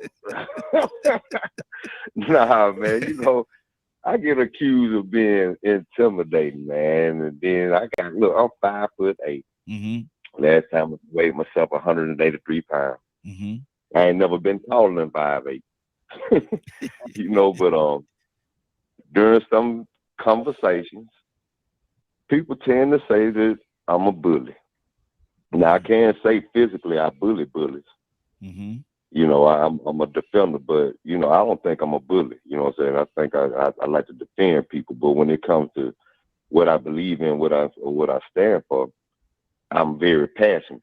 Now, I might not be passionate about a lot of petty things, but when it's serious, sometimes people have to remind me, I'm just joking, because some things I just don't find there's room to joke about. That's how passionate I am about it. Focus, serious. Some things you just can't play about. Yeah. And, you know, maybe I should, you know, let my hair down a little bit every now and then and be able to joke and smile during serious situations. But it's just hard for me to be able to find that middle ground of having serious issues and being passionate about it, but being able to be lighthearted and whimsical about it at the same time. It's hard for me to just go and flip that switch like that. Because when I'm in, I'm in. Yeah. Yeah. You know, I tell people all the time, if I love you, oh, I really love you. You treat me good, I'll treat you better. Treat me bad, I'll treat you worse. That's how passionate I am because I'm all the way there. And so, you know, I get told that I'm intimidated. I don't smile all the time. And I'm like, well, you know, that's just the way that you perceive it. Are you aggressive? No, I'm assertive. Oh, why you getting loud when you're talking? I'm not getting loud, but I'm just stressing my point and I'm standing my ground. And I think that assertiveness and that willingness to actually stand firm on what you believe can be intimidating to some people. You know, and this is something that I've gone through, man, forever. I mean, even with me being my side, when it comes to me voicing my opinion or standing my ground on a certain point, you know, and especially when I know people aren't really hearing it, but they just waiting to respond because they automatically are countering. It's probably something against what they want to do, and I know that's what it is. Then I'm gonna probably stress it a little bit harder that you just under that spell. You under this addiction, and this addiction that you have is not allowing you to open your mind.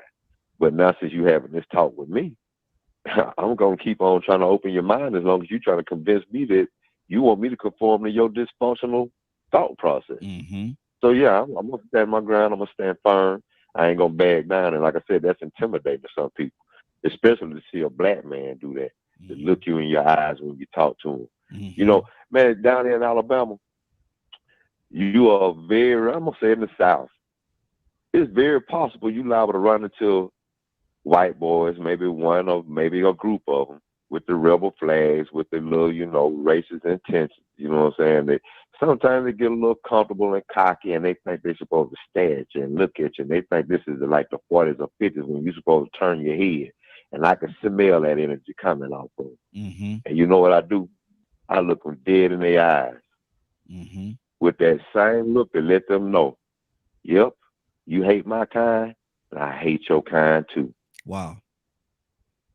So I mean, you know, that type of intimidation and that assertiveness and that firmness to look a man in his eye when you know he's trying to stare you down. I mean, it's been plenty of them. I could be walking sometime and some of them will look at me and I know what they got in their heart and they'll just look at me and they hope that I turn my head, but I don't turn my head because I got something in my pocket too. I wish you say something. But I don't want them to think that I'm trying to intimidate them. I know they're trying to intimidate me. And so, you know, it can be misconstrued passion and anger, you know, but at the same time, being a black man, it is, man, very often confused with being angry or being aggressive. But really and truly, you just passive and passionate and standing your ground. Exactly. Amen. Toy, you want to tell? Let me come to you. Are you there? Yeah, I'm here. Now, Toya, are you passionate or are you just an angry black woman? I'm both. Depending on what we talking about. I'm passionate about everything because everything matters to me except for stuff that doesn't require energy. But when it comes to evil and wickedness, I'm going to be angry about it. It's going to be more than passionate. You're absolutely right. If you think you're going to mistreat somebody, misuse somebody, manipulate people, some of these things that we have to deal with as Americans in the system, no, some of them things I'm angry about. It's past passion. What we just talked about a reality is being a black person that you're still dealing with in 2023, groups of white people that still, no, I'm angry about that. We past passion. Yeah, you roll up, it's going down. Now, on average, I'm passionate about everything because I love everything, right? Got a different perspective on life. So everything God created, I got a little bit of understanding for, and I'm very passionate about it. When I'm conversing, can some people read your passion as being angry? Oh yeah, and I know y'all know I don't care. For me, some people might care, but I know y'all know me. I know y'all know I don't care. Oh, okay. So Because again, it is about perception. Yeah. Right. So when you see me interacting at work with my guests, they don't see what y'all see. They don't get the me that y'all have on here right now. Mm-hmm. You understand what I'm saying? Because it's a whole different situation and time. This is a more intimate setting for me. Y'all are my friends. I feel like I love y'all. I feel like, this is what we do every day. And I can let my hair down, you know what I'm saying? And be myself, and we can have honest conversations and not be judged. This is not a workplace. You understand what I'm saying? So with that being said, yeah. But I mean, so is Tucker Carlson. You understand what I'm saying? I mean, he's passionate about what he talks about. You understand what I'm saying? Some of these people, they have shows. They're passionate about what they talk about, and what they talk about may anger me. You understand what I'm saying? So perception is everything, right? Because if I perceive you to be angry instead of that's just who you are or how you express yourself, that's the case. You know what I'm saying? I'm not going to get offended by any way that you talk if it has nothing to do with me. If you're having a conversation with me and you're passionate about this conversation and I haven't done anything to you, hit dog on hollers what I say. If I haven't done anything to you, if I don't have no ill intentions, if I know I'm not the person, I'm not going to get offended. And I think I noticed that when I navigate with humans, sometimes I come off to people like that and I don't care. Because that's a you issue. Yeah, exactly. That's a you issue. You understand what I'm saying? Because you can say whatever you want to say to me. You can be a racist and say, oh man, you NIGGRs, and they ain't gonna pay me no attention. I know I can't deal with you. Let me go this way. Because you're not talking to me. Oh, y'all say it to each other all the time. Yeah, but you can't because I don't fool with you like that. Yeah, so, exactly. That means I can't dwell with you because of who you choose to be. You understand what I'm saying?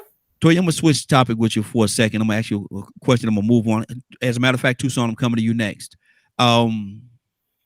With the way food is today, how they processing food and all kind of things like that, and they're putting all these different things in it. And should we still eat out? No. Very, very limited and select places. And it's kind of like you can't buy a car from everywhere. You know why you can't buy a car from everywhere? Right? Yeah, you're lemon. Okay, then. You know what I'm saying? And it's kind of the same thing. You can't buy a house from everybody. Yeah. You know what I'm saying? All of this is the same. We can't treat it no different. People do not do right. And if you do, there are certain things you need to care about and look for. But again, the issue is we know these things happen and keep contributing to some of these things. You know what I'm saying? So I don't think we should, but I think so. If so, again, there are certain things you need to look out for, like a person that you would be dating, right? You know how there's signs and signals on, maybe I shouldn't. It's the same way with everything else, whether it's cars, clothes, food, you know what I'm saying? Relationships, there are indicators that are alarming to you. You should pay attention, and that's what you should use to know that you should not do it. Good deal. Good deal. Tucson, are you passionate, brother, or are you an angry black man?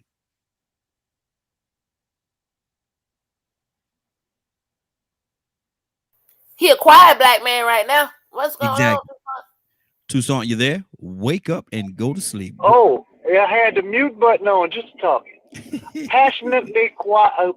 Well, I was saying passionately quiet. Passionately angry black man. Did you hear me? Yes. Uh-huh. Yeah, I heard quiet. All the time. All the time. I ain't gonna change. I say I ain't gonna change. But I talk like this at church. Sure do. I'm always like this. But there are certain things that kind of put me over the charts.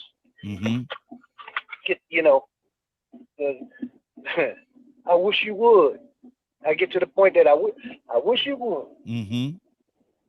Then you're gonna see the passionately angry person.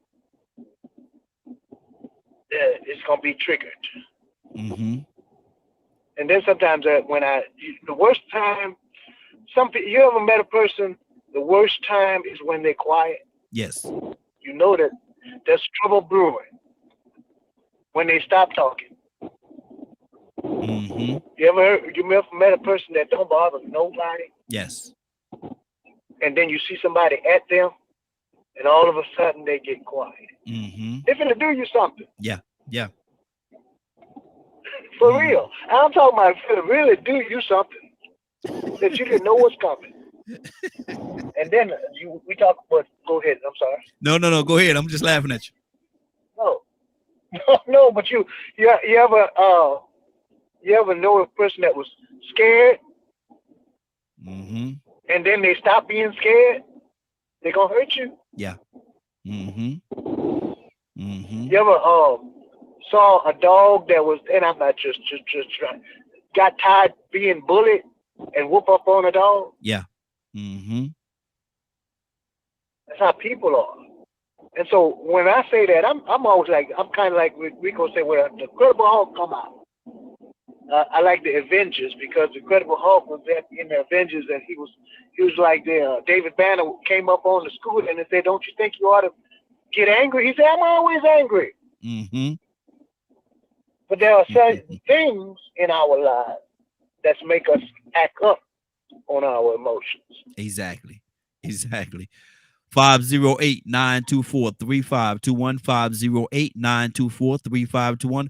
Are you passionate or are you just angry? Which one is it? Leonard, which one are you, brother? I like how my man Donald and Rico put it. Passionate is what I want, what I desire.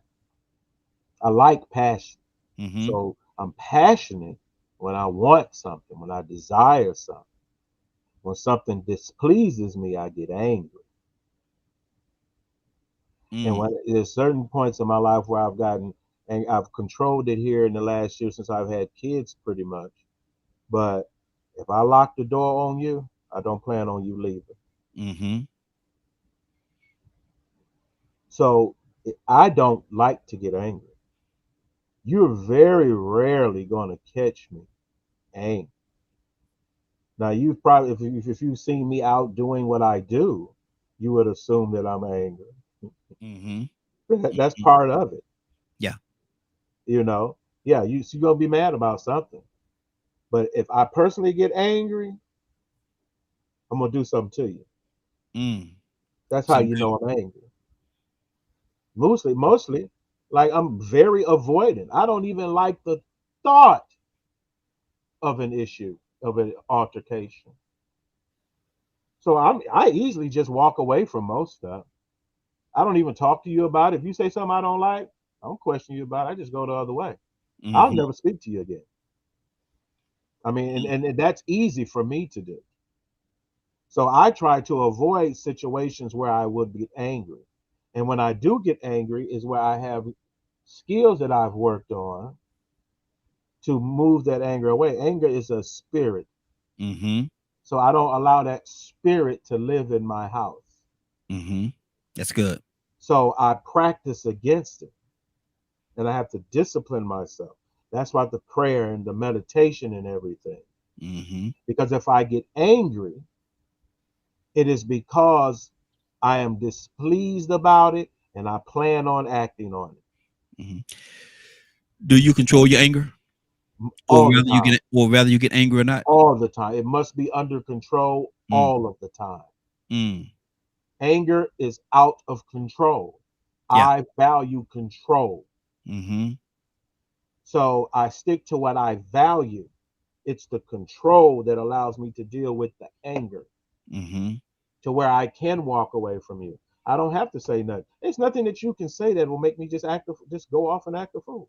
Mm-hmm. I mean, there's nothing you can say. Wow. I have to get angry. I have to motivate the anger. I have to give into it for it to work. But you usually can't do it to me. You can get angry. I can watch you act a fool and everything. That's on you. Just keep it over there. Yeah. Just keep it over there. I don't like fighting. Me and my wife don't even really argue or anything, because it's personally, I don't care for that type of thing. My children are not allowed to act out that way either. When they, how kids are, no. No. Put your hands down to your side. and compose yourself. Now explain to me what you just said. I'm not going to allow you to get out of control in my presence. Yeah. That's good. I will go after you immediately about it.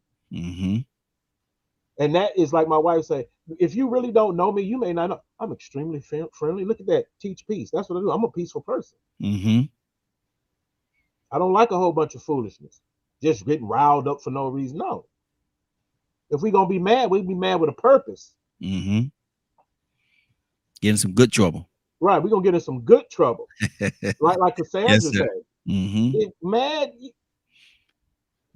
If I'm angry, it's like the Hulk. It's too late. Yeah. It's too late. We into it. That ship done sailed. Exactly. 508-924-3521.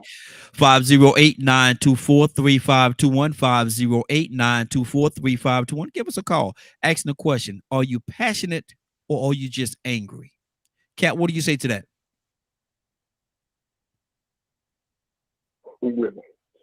I think Dr. Leonard, the coolest guy I ever met and known, man. You're awesome guy, dude. I mean, I think sometimes people take your passion to be angry, like everybody said. Somebody said it very great. Sometimes when you are passionate about something and someone don't understand your passion and misunderstand your passion, that can cause you to be angry. I understand that. I think Cassandra said it better. For me, I think that many people do take your passion for anger. I was in a conversation yesterday that proved this very point. I was asked how come we in the nation do not practice Easter. I was on a conference call with quite a few people who was Christians, but it wasn't about that. Somebody just was just thought they asked that question. When I spoke passionately about why they got angry, I didn't. They got angry, and the way I was expressing it was very passionate. And sometimes everybody know how I talk. I get that preacher in me, And sometimes people say, "Oh man, okay." Cool down. Your blood pressure gonna go up. No, I'm not angry. I'm passionate. My wife would tell you, calm down your blood pressure. But I'm passionate about what I believe in. And sometimes that passion looks to other people. They become scared by that passion. The passion of my passion makes people get scared. And sometimes people get angry. And sometimes people appreciate my passion about any subject, anything. But it's very seldom do I get angry. It's hard. It's hard, man, for me to get angry because in my mind, I don't get angry because you misunderstand me. I can't get angry if you just don't know better. That's all. But I can't get angry. My anger is like everybody else. I'm not gonna say I turn into the Hulk, but I have a different kind of anger. And it's a very silent kind of anger, and I have to keep that kind of anger in check because it's a very dangerous anger, because I very seldom get angry. I very seldom get angry, man. I mean, I guess that's because I look at people in a way that allows me to not get angry with I consider ignorant. How can I get angry with an ignorant person? Yeah. And ignorant only means they just don't know. Exactly. So if I'm saying something very passionate and they coming back angry with me because they don't understand what I'm saying, I don't get angry with them because they don't understand. I say in my mind, they're just ignorant. They didn't know that Easter is for the God of fraternity. I'm talking to people who did not know the root of Easter.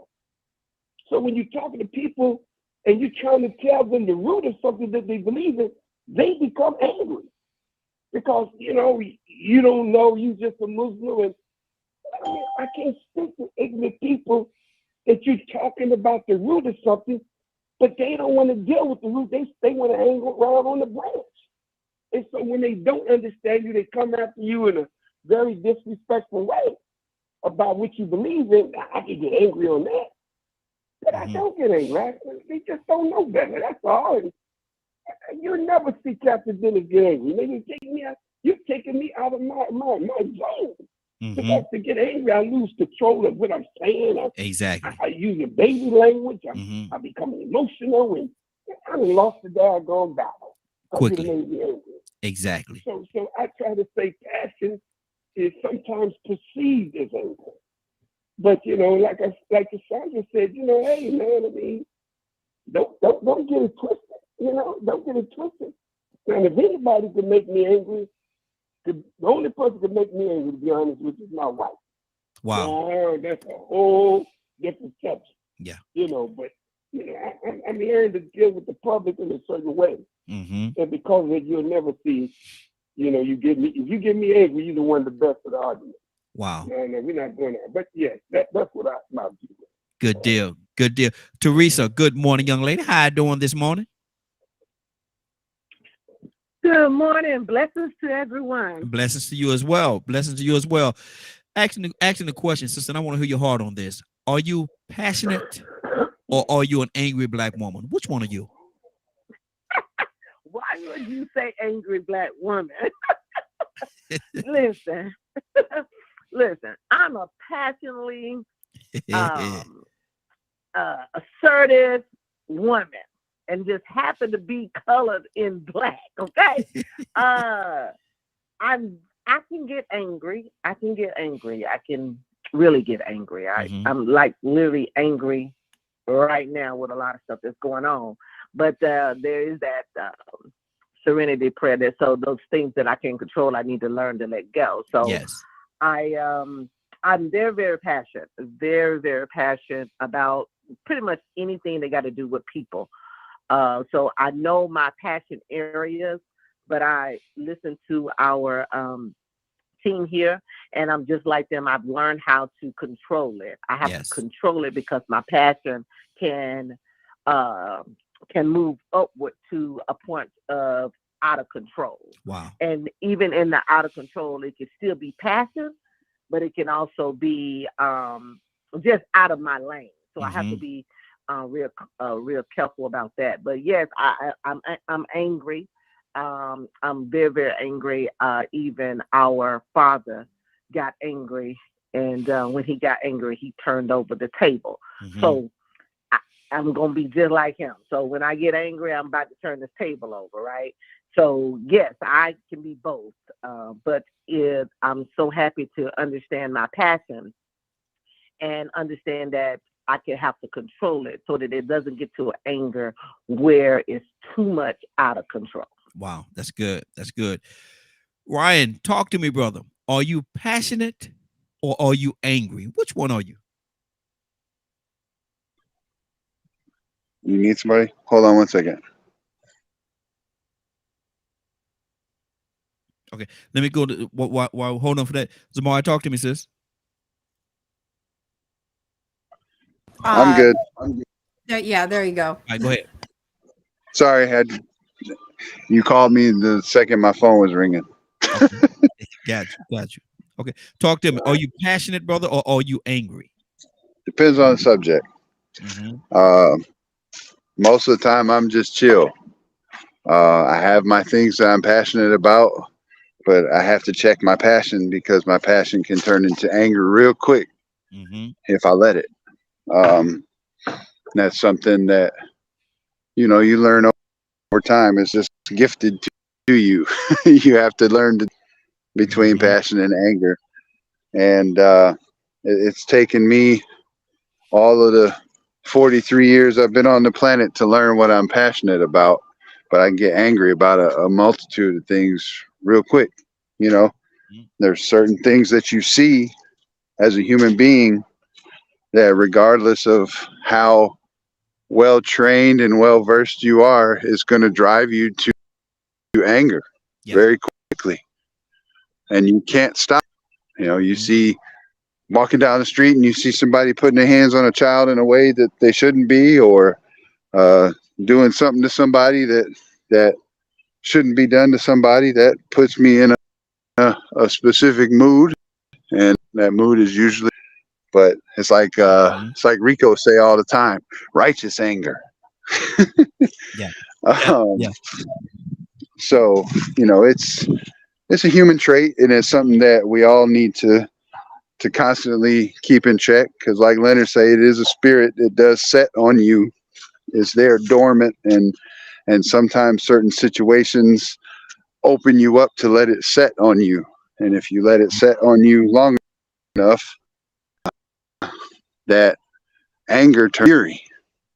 Yeah. So it's definitely a human trait that we allow ourselves to be overcome with emotion. And that's the thing with passion, is passion and anger, they kind of go hand in hand. They like twin sisters.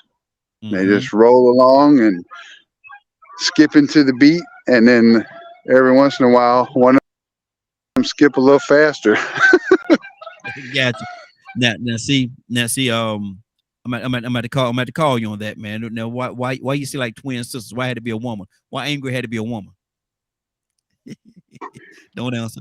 Oh man, don't be trying to stir up no mess today, Raheem. Come on. Don't you answer that. Whatever you do. Willow. Hey, Raheem. Good morning. How you doing this morning? I threw it out there. I said, no, brother, don't you answer that question. Don't you answer that question. Don't you do it. I can't put him out there like that. But Willa, I need to ask you a question though, Willa. Are you passionate in certain topics? When are you passionate about certain topics, or are you just angry? Are you just an angry black woman? What do you say to that?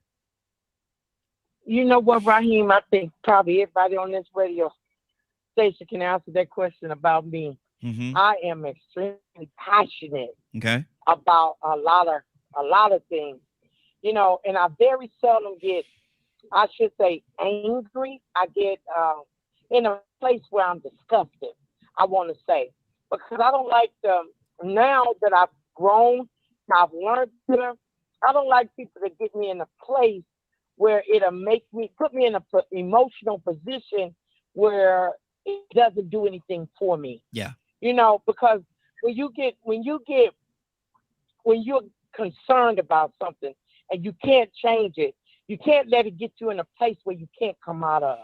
So you got to learn to kind of maneuver that emotion to a different place in your life where it's not affecting you in a way where you're not controlling yourself.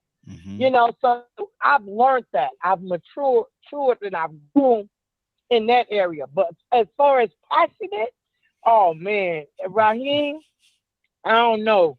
That level right there, sometimes I can get so passionate about something when I'm talking to my son. He'll say, Mom, calm down. And I'll say, son, that's a gift. He said, yeah, but Mom, you got to control that gift. Sometimes you is really loud. So I tell him I'm just passionate about certain things. Go ahead, Raheem. No, I said, no, not you. Yeah. Yeah, I am, Raheem. I know I am. And I try so hard to calm a little bit, but it's just something inside me that makes me really passionate, especially when we talk about the Lord. Oh, my God. Come on now. Yes, so, Lord. That's what's on my heart right here. Good deal. Zamari? And I miss y'all. Hey, miss you too, sis. I mean, passion is passion. You can be passionate about, I don't know, so many things. You can be passionate about your art. You can be passionate about your writing. You can be passionate about what you do, for instance, right? There's passion on so many different levels. But are you going to get angry because someone doesn't understand your art? Or are you just going to be passionate to a point to where it's going to break you down and bring you to tears because it's such a beautiful thing for you? Right? What are you trying to explain something, Zamari? You trying to explain something to somebody and it's right there in their face. And for whatever reason, they don't get it. And you dig deeper and you dig deeper. And the deeper you get, the more it seems like they're pulling away and not trying to understand what. Can that passion of you trying to teach them something or show them something, could that passion immediately turn to anger? Why frustration? Yeah. Frustration, not anger. Okay. There's a difference between being angry and being frustrated. Yes. Yes. Right. So I would say if you're look at the red dot right here on this piece of paper, and it's a big red dot like this. And look, it's right there. Where I don't see a red dot. What are you talking about? And it's right there. How do you not see it? It's right there. That would be frustration, not anger. So I would describe that more as just being frustrated that somebody wants to continue to be blind to something rather than going straight to anger. Okay. Anger is a whole different beast all on its own, right? You know, like what we were talking about, one of the last times you were on, someone spitting in your face. That's anger. Yeah. That's anger. But there is a difference, and sometimes we don't understand that difference between frustration and anger. Is there a good side of anger? There can be that righteous anger, right? Like what God talks about in the Bible. I do believe in righteous fury. I believe in that. But you have to know the difference between what that spirit is, if you will, between you're just angry and righteous anger. Wow. There is a huge difference between those two things, because righteous anger isn't going to have you going out and hurting somebody else. That's something different. Anger, that's where someone's getting hurt. Most of the time, in a lot of circumstances. Righteous fury is something completely different. You can be whatever your platform is, and you can have a righteousness to you to get your message across. And people know and can feel that righteousness, that place that you're coming from, versus if you're just being angry. Yeah. You're just angry about this and you're angry about that. And that's a turnoff to a lot of people. Yes, it is. And they're not going to listen to you. But if they can tell that it's coming from that other place, then they're gonna be like, oh, it's gonna be thought-provoking for them. And they're gonna tune in and they're gonna listen. So there is definitely a difference between being passionate about something, and passion can turn into frustration, which can turn into anger, but it can also turn into that righteousness. Wow, that's good. So there is a difference. Good deal. Cassandra, what's on your heart? Rico, coming to you next. Yeah, you know, I was sitting here and I was thinking about Nat Turner. I was thinking about Harry Tubman and others that rose up and they killed people because of righteous anger. And I, you know, I think that because I don't know, it's according to your situation, what you have been through, what you know.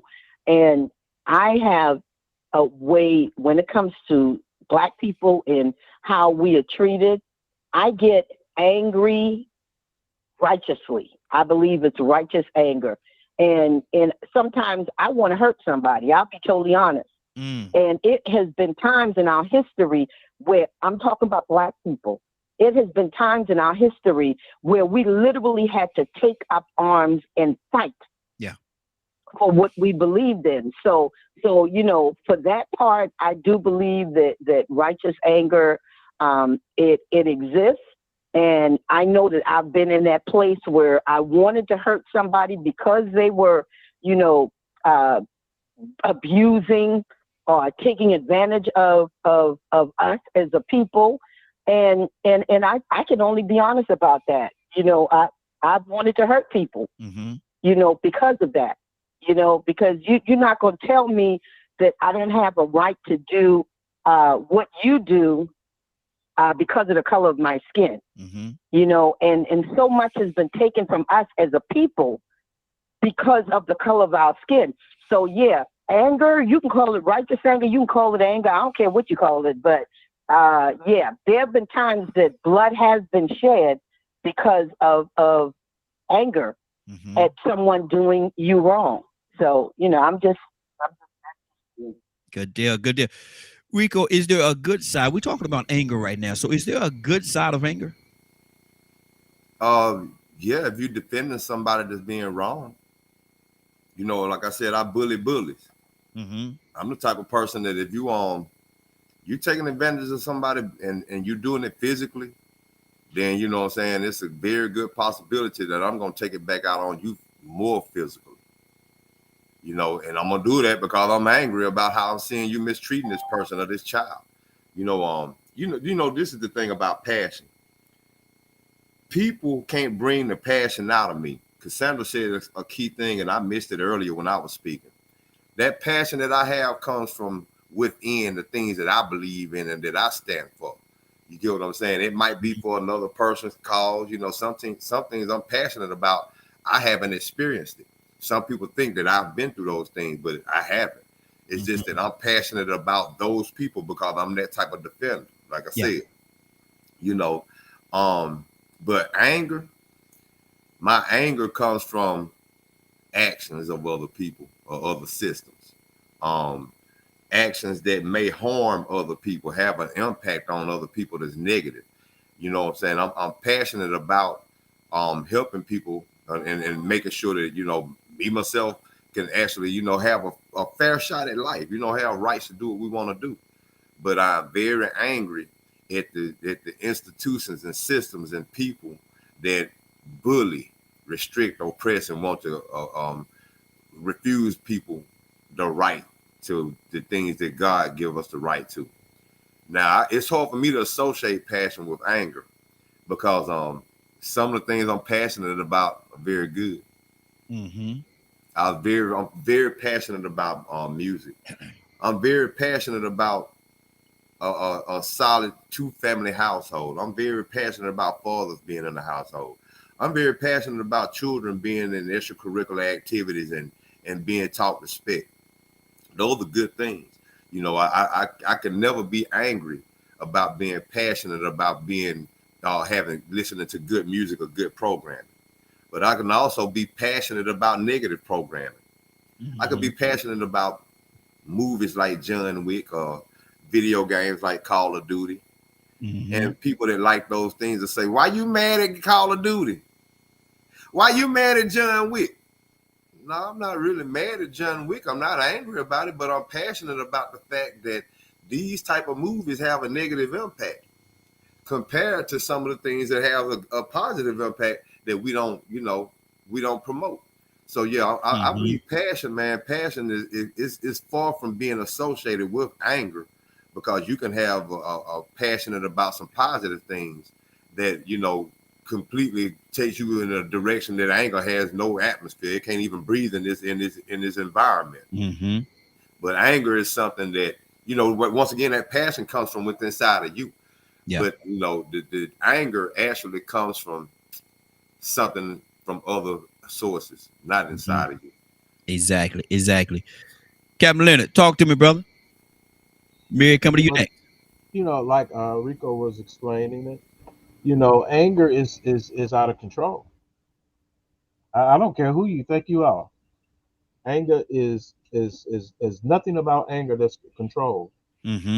Anger don't even have to purpose. I don't have to get mad at you to do something to you.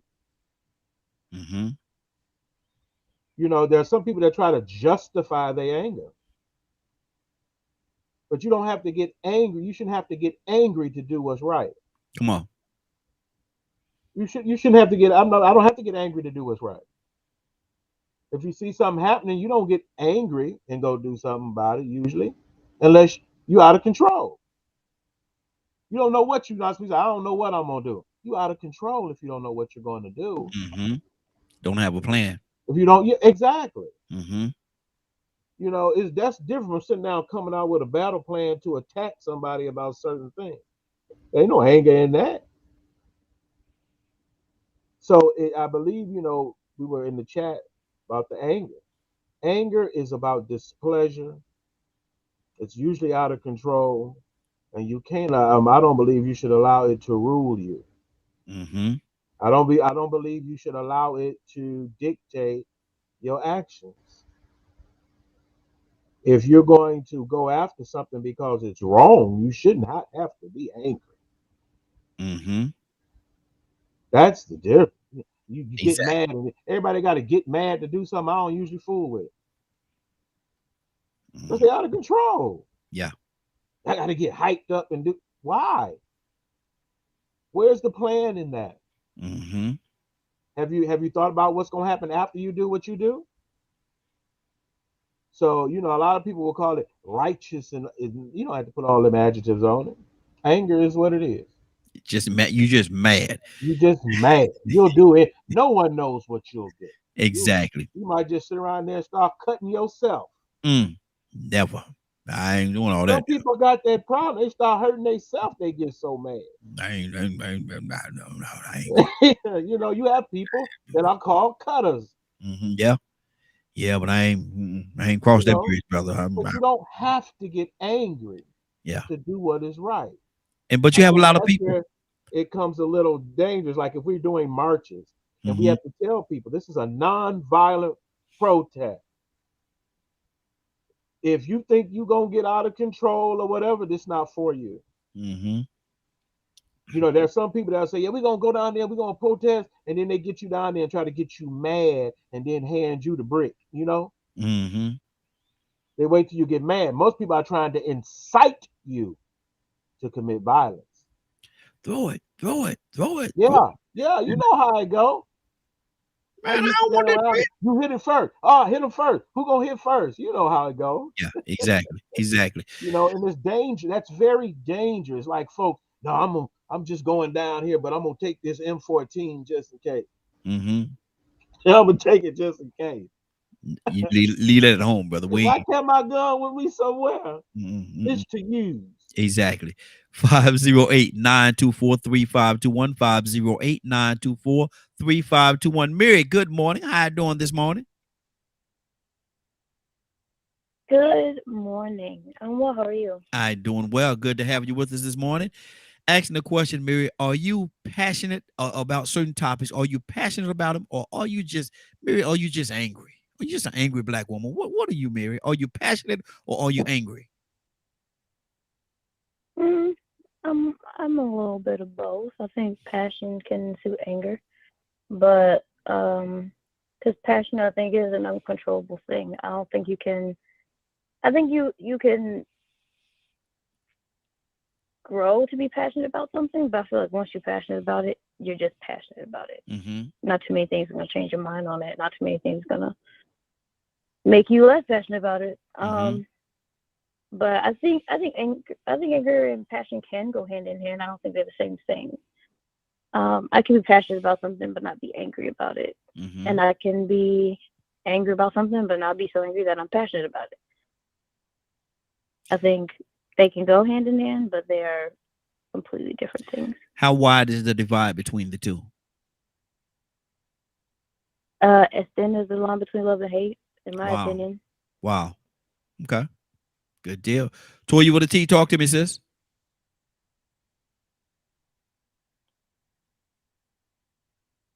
Oh, I called on Toya. I called on Toya with a T. She hang up on us. Lord Jesus. Teresa, are you with us? Teresa, are you there? Yes, I'm here. Okay. Talk to me, sis. What's on your heart? I think we done hit the nail on the passion, where passion and anger or angry emotions meet. One thing I wanted to just add to that is in our passions somewhat lean towards some of our purposes on the reason why we're here. So your passion is not a bad thing. I think we were, doing a lot of discussion on how we go from passionate about some things to anger. But in between there, or before you get there, there's this thing called purpose that I think a lot of us deal with, our passion and our purpose. And I think that's where the frustration, the other emotions that may come into it is because we may not be going out saying, this is my purpose, and you need to get with it. You need to get with it because it's my purpose, right? You're because you're so passionate about it, you're just fulfilling your calling. And sometimes you will get anger angry about it because it's just not happening in the way that you feel it should happen. But just keep doing it. I think the passion is a continual that we need to keep doing the passion thing. It was passion that got us through the civil rights movement. There was passion that got us through the voter rights movement. There is passion that integrated schools. So even though there was anger at the same time, and we're in a time of today, 2023, where we're about to go through that same passion. And I think I heard Sister Cassandra talk about that. Mm-hmm. It is those type of historical moments like Sojourner and Nat that kind of bring out, it was passion. But yeah, they got angry. They had to do some things to get to it, but it was because of their calling as well. So I just wanted to just add that little nugget into it to not to start another discussion, because I know purpose is a whole nother topic. Yes, Lord. But to just let us know that our passion, Mm-hmm. it is our we're passionate about this because there is a calling Yeah. on our lives as well. That's good. That's good. Toussaint, talk to me, brother. Well, yeah, and I agree with that, because when you're passionate about something, and you really like, if you are concerned with children, and you are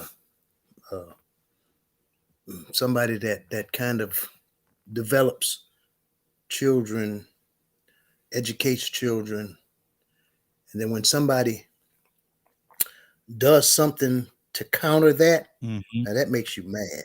Mm-hmm. That makes you mad. Just like in my little field, I call it a little field, and Willa, Cassandra, when you are in ministry, Mm-hmm. church folk make you mad. What? Matter of fact, let me throw it a little bit. Church folk make you sick. For real. When you are in ministry, when you concerned about ministry, Cap know what I'm talking about. Mm-hmm. When you try to edify and build people up, don't make it about you, but you make it about them. Mm-hmm. Getting a relationship with the Father. And when people that are supposedly doing the same thing that you are doing, and they're doing it for money or fame or fortune, I'm mad at you. Mm-hmm. I'm really, you get on my nerve. You're the type of person that makes the whole thing at what it ain't nothing. There's nothing wrong with the church, but when you see people that call themselves a certain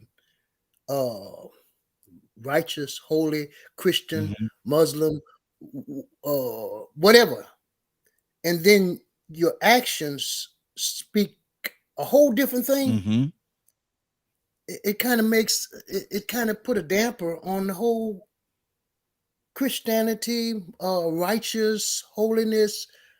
You can be Christian, Muslim, whatever it is, but to try to impact or have an impact on the heart of a man, the soul of a man, and here you are doing something that damages the whole, just make people feel less than. Mm-hmm. Okay. You make me sick. Mm-hmm.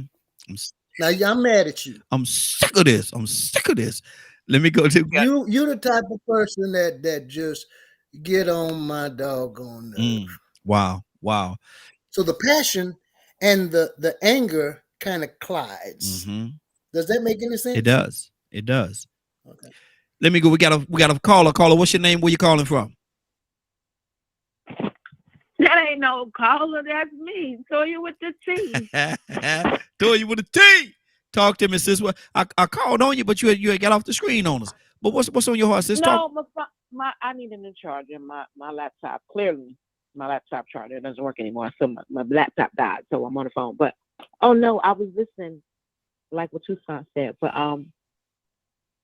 so I get it, right? I'm just trying to understand. That's what I'm trying to understand in the chat, right? Like the perceiver is the one to determine if it's angry or not. The person who is expressing themselves, that's the factor on if it's anger or if it's passion. If you receive that as anger, that again, that's on you, right? But it is up to the person who is expressing themselves that can say that they're angry about it or passionate about it. And even if they're talking angry, it doesn't make a difference until anger or passion turns into an action, right? And I think this is something that New Yorkers do, right? They talk loud, we talk loud, anger, passion, and most people who communicate differently may find that they call it angry, right? And don't, you know what I'm saying? Don't really know how to communicate effectively around some of those sorts of people because, you know, it's just looked at in a whole different kind of way. But for them, that's how they communicate. It's normal, not offensive to each other. So again, you know what I'm saying? When it comes to anger and passion, it depends because when it comes to wordplay, you can get people riled up by saying, oh, you angry, ain't you? Right? But what are we talking about? Are we talking about voting and you're talking about me being angry about voting? Meanwhile, you can vote. Are we talking about issues that affect me as an individual or as a woman that you have right to freely? And now when I get to talking about it with some gumption, oh, here ain't rattling. I mean, like who determines that my expression is angry or passionate? Is it the receiver or myself? And I think it should be the person expressing it. You can determine it however you want to perceive it. Doesn't mean that it's true. I'm the one that get to say if I'm angry while discussing this, or if I'm just using my passion, or if that's in for most of it. For me, that's just who I am. I'm passionate about a lot of things because a lot of things matter that people don't care about. I'm passionate about how we treat people at work, how I treat my coworkers, how I treat customers. Most people are not. Yeah. I get angry if I see somebody give you something or get ready to serve. I don't have to know you. If somebody get ready to serve you something and I know it ain't no good for you, I'm going to be ready to fight up in there. You hear me? No, you're not going to do that in my face. Because you're going to cause harm to someone else and I got an opportunity to stop it.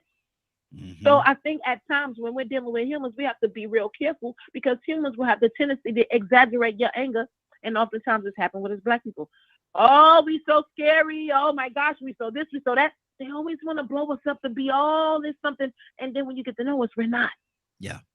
That's So good. we have to be very careful with the wordplay and when certain people use descriptive categories, but especially with anger and passion, because it always arises when we get to talk about something that we had taken away from us or something where we weren't treated fairly. And as soon as we get to talk up about it and rile about it and won't change, now we angry. But we probably have rights to be angry. We've been passionate. And now we making something shake and move. And here we go. Now, you know, the exaggeration comes along because you're feeling resistance.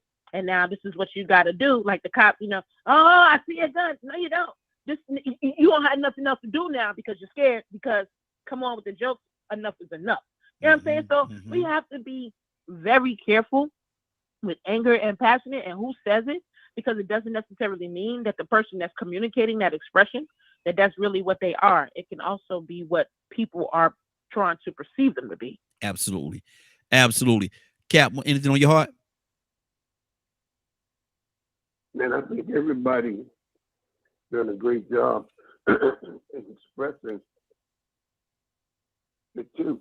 You know, I have nothing else to add to it. I think that we have a great cadre of intelligent people in this line who I think they have expressed every aspect of passion and anger. I'm taking a page out of everybody's book because it most certainly is agreeable, you know. Exactly. Everybody, I like what Dr. Levitt said, you know, it's all about the individual, you know. I mean, Sister Cassandra, she made a very valid point about how she goes from one point to another if you take her there. I think we all have that anger in us. When everybody talk about the anger of the slaves and those great men and women who fought to liberate Black people, Eric Tubman, Sojourner Truth, Nat Turner, Ben Monteith. You got to have a certain kind of anger that if you were to kill some white folks, you can't kill white folks being calm. I think, as my sister said, righteous anger. And I think when Nat Turner went to kill the slave masters, I think he found justification in the scripture. And that's what's called righteous anger. He found the justification in the scripture. He also preached the justification prior to that of slaves being good to their masters. And I think when he woke up to realize it was twofold of that in the scripture, I think that's when he changed his preaching. And that became anger. And that anger led to an action. So yeah, we have to be very careful with anger, because anger will lead to an action, that we all regret. Exactly. And we know a lot of people in prison or in the graveyard right to this day because of anger. And I'm sure a lot of people, if they had a chance to look at what they've done to another human being and may cause them to take the life of a human being, I don't think they would have moved the way they move. I think they allow the emotional anger to take somebody's life. But I do know if you feel that you're justified, I think that if someone was to attack you or you as or your family, you angry, how somebody treated somebody, I think when I said it's very hard for me to become angry. You can't get me angry, but I can see something that can anger me. If I see somebody on the street abusing an elderly person, that would anger me. Yeah, absolutely. If I see certain women being abused by men in the public, that would anger me.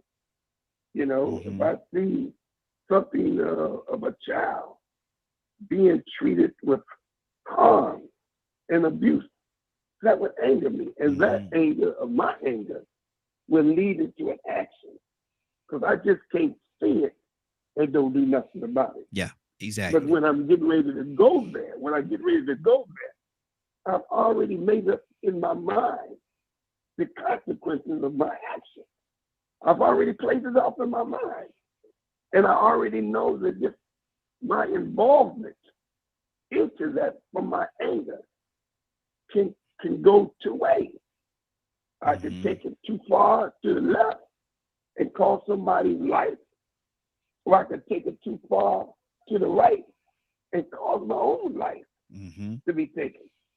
So, it has to be a balance in the consequences of letting your anger not get the best of you, but your anger also is needed. If you're not mad, man, I mean, you like the way people treat you and you're not mad about it, then how can I get mad about it? Wow. But if you look at how the police are shooting down our young men in all these videos, man, that shit angers me, man. How the man just get stopped, how you talk to him, that angers me. But that anger of mine leads me into action. Because when I train in law enforcement, it is that anger that I see that made me talk to them behind closed doors in a way that most of us wouldn't have an opportunity to talk to them. Because now I'm the teacher. I'm the teacher. You have to sit here and listen to me by your commander. Now I can say what I want to say. So anger will lead into an action. It will. Good deal. And be prepared that if you lead you into an action, are you willing to pay the price or to deal with the consequences of that action? So it has to be restrained and controlled. That's what's on my heart right now. Good deal. Good deal. Willow!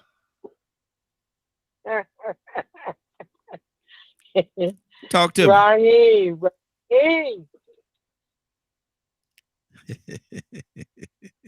Come on. I was thinking about I believe what Toya was saying about the delivery part of it. Mm-hmm. You know, 'cause sometimes the perception of what people might think that they think that you're angry when you're being passionate. Mm-hmm. It is how we deliver. Even look at our relationships sometimes, you know. And I was thinking about my husband. You know how sometimes when I'm passionate, he said, "Well, you know what you angry about?" You know, I said, "I'm not angry. I'm passionate." Mm-hmm. So even with your delivery, sometimes people could have the wrong perception. But I also was thinking about Cap when he was saying, what is the action after the anger or the passion that what you are saying or what you're doing?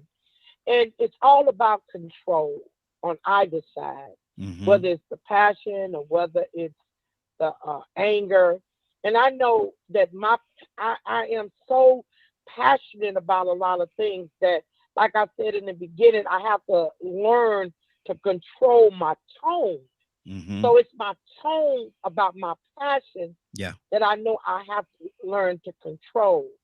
But when the anger, you know what, Raheem, I'm telling you, when I think about getting angry, I look at, and I guess I just put another word to it, frustrated, disappointed, because I try not to get myself in a position about anger, because it can take you to another place or another level. Yes, Lord. If you don't have any control. Mm-hmm. And that's where I'm cautious about anger, because that's a tool that the enemy definitely uses against us, against each other, on how we harm and hurt each other. Absolutely. So that's what's on my heart right here. Good deal. Ryan, are you there?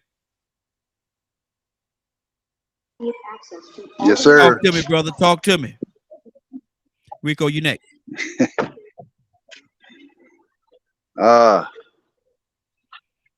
Is Toya still there? No. She had she's actually on the phone line. Toya, you ain't from New York no more. You said gumption. Oh man. Anyway, man, I don't know. I remember I had put it in the chat. I remember from the movie Pulp Fiction, they would use that Bible verse. And I will strike down upon thee with great vengeance and furious anger. It keep popping into my head the entire time we've been talking about this. And I think about it and I'm like, but you forgot the rest of the verse. And it, you know, and you will know that I am the Lord. And so from a religious standpoint, none of us have the right to be striking anyone down with great vengeance and furious anger, if you want to look at it from that direction, because God says that belongs to me. You're not supposed to do that. You're supposed to leave that ball in my court unless I tell you to do it. And you know, you can read countless times where go and eradicate this entire people because I said so. And so it's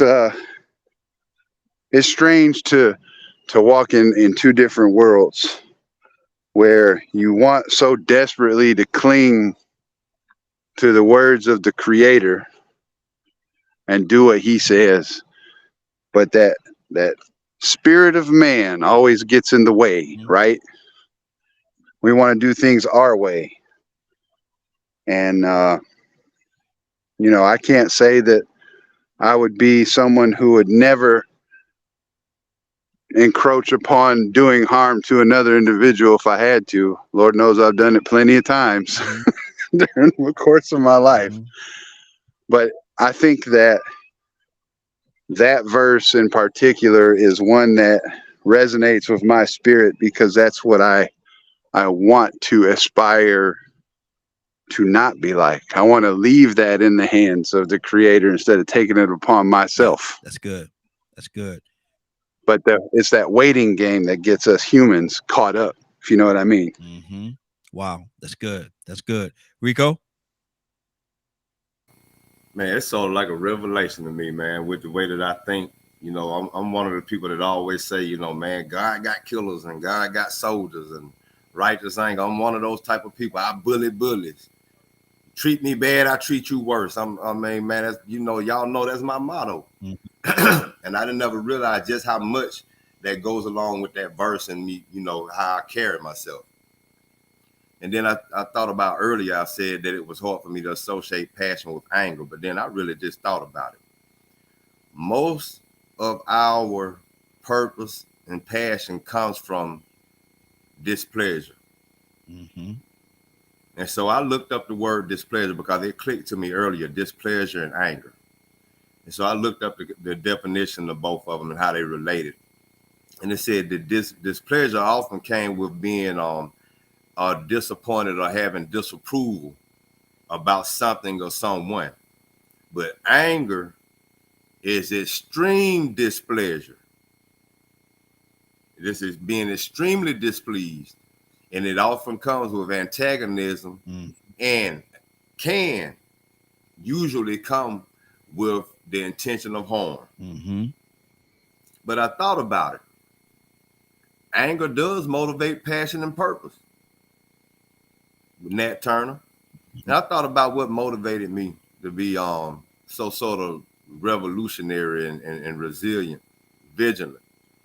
And then I think about when I saw that picture of Nat Turner's face, not Nat Turner, but Emmett Till's face in that casket. And then seeing the picture of him alive and hearing how everything went down with him, man, it made me so angry. At a very young age.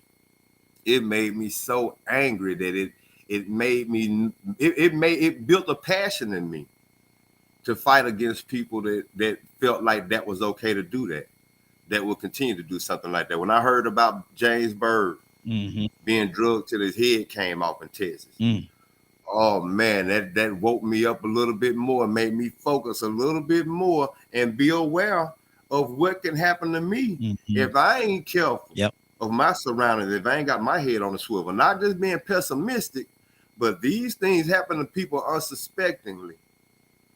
And it made me very passionate. That anger motivated me and made me a very focused and passionate individual to the point where it's hard for me to shuck and jive and play the games that a lot of brothers play. You know, I told you earlier, sometimes people say you're a little bit too passionate. But now I do understand why people do mistake my passion for anger sometimes. I do understand that the tone of my voice, I always was told your voice carries. You can't whisper, Rico. You can't even whisper. I still hear you up here. I'm like, man, you should have been a singer all the time. And so now I mix that in with my passion. And then people say, well, why you so angry? Why you so angry? And I ain't angry. But then I had to think about it. You know what? They're telling the truth. Because it is my anger. Come on. That made me so passionate about wanting to destroy that type of environment, that type of system, that type of people that believe in that type of stuff, and even my own people that like to take advantage of the vulnerable. It made me so passionate to be a defender of the vulnerable. It made me so passionate to be a bully to bully. Yeah. It's the anger. Yes, sir. So I had to really think about that. But you know, displeasure is what created that anger. But the definition when it said it usually comes with the intention or the motivation to harm. And you know, I had to go back and think about it. I can understand now, you know, why some people do feel that you are angry and confusing it with your passion. Exactly. Because in many cases, your passion is motivated by anger. And that's where I wanted to get to, man. A lot of times they go hand in hand. They go hand in hand. They really do. They go hand in hand. Toussaint, what's on your heart? Cassandra, coming to you next. I remember when I first started working, I guess my present employee, I didn't I didn't have no need for a union. As a matter of fact, I was the union's worst enemy. I'm kind of like you, Rico. But because I would look out for me. That was my favorite quote. Tucson gonna look out for Tucson. I bet you that. They ain't gonna talk to me in any kind of way. They're not gonna treat me in any kind of way because I checked the book that they got to honor. Okay. So, but I saw other folks getting mistreated. And my what I was thinking is if they treat them like that, the next person's they're gonna try me. Yep. Absolutely. So I became a union steward to defend others because I was gonna look out for me. Sure was. So when I go in the room or if something happened, I automatically would say, put me on union time. So now my managers and directors and vice president, now we're on the same level. Now I can talk to you like you talk to them. And it be not disrespectful. You go to saying some stuff, I'm finna say some stuff too, because I'm on union time now. So we're on the same page. But that was the passion. And they thought, well, Tucson, you just mad. No, I'm not mad. No. But you're not going to treat them like that because if I let you treat them like that, you're going to try me and I'm not going to have it. Yeah. Period. So sometimes when I think I was asking the question, morals, values, and standards that we have that makes us who we are causes other folks to perceive that we just angry. No. That's just the way I am. That's good. So if you cross that level, not only with me, with anybody else, I'm gonna act up. You may see it as anger, but no, that's just my passion. Gonna act of purity. Boom. I try not to, but I might. It's there though. It's in there. It's in there. It's in there. And that's all of us. That's all of us, brother. Cassandra, what's on your heart? Yeah, I was just thinking the way that Rico and Tucson would handle things because of the way they see other people treated. Imagine being a woman who they don't like to see be assertive, talking up and standing for what she believes in. That makes us even more of a problem to people that are doing. I'm telling you, and from the bottom of my heart, I know that is what people, when they see me standing up and speaking up for the things that I believe in, she's a woman. Why is she talking like that? Why she should back down? She need to sit down and be quiet. But I'm not going to be quiet because that's not who God called me to be. God chose me to be a mouthpiece for those that do not have a voice or have a voice and are afraid to use them. That is why I was created. So I'm only doing what I was called to do, what I was chosen to do. And if that offends people because of the fact that I'm doing that and I'm a woman, I'm sorry, you're going to be offended by me. But I have to stand up for the people and the things that I believe in, no matter what anybody thinks about me. That is just who I am. Absolutely. Absolutely. Zamar, are you there? There you go. Yeah, I'm here. What's on your heart, sis? Nothing. I'm What? good. I'm good. Oh, Ryan in here, so let me do this. Oh, God. Say nothing again. Nothing. Nothing. Wow. Let me go to Toya with a T. Talk to me, sis. Yeah, no, hey, Cassandra, she right on point. Again, it depends. There's multiple factors when it comes to communicating.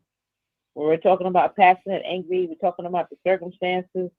You know what I mean? There's a bunch of different directions that it can go. And when it comes to standing up for what's right, if you feel like it's anger, then hey, that means you probably need to be looking to make some shake, because anger could potentially lead to other things, you know. But as everybody's spoken to, I think, you know, made me think about God and him being the right to be angry, him having his right to be angry. You know what I mean? And us being in his image, of course, that's going to be natural for us. And that is, and I think like Rico said, it's going to stimulate passion.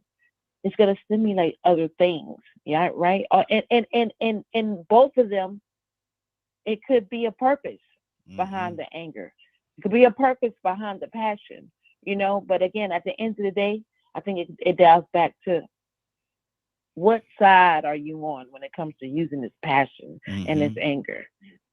Are you doing it for, like you said, the good reasons, right? Because it's good to be angry at keeping people from voting, but I don't think not angry enough to want to go set stuff on fire.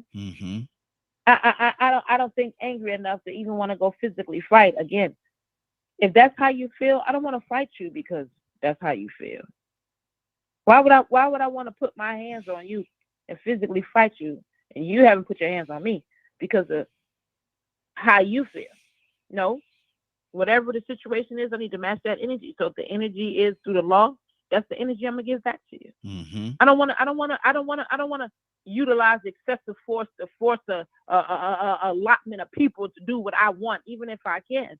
I'd much rather compromise and use the same energy that you're giving me back, right? Now, if it's harmful or detrimental to me, then we can use some warnings before I let my anger boil over, right? Because if somebody bully you, you angry.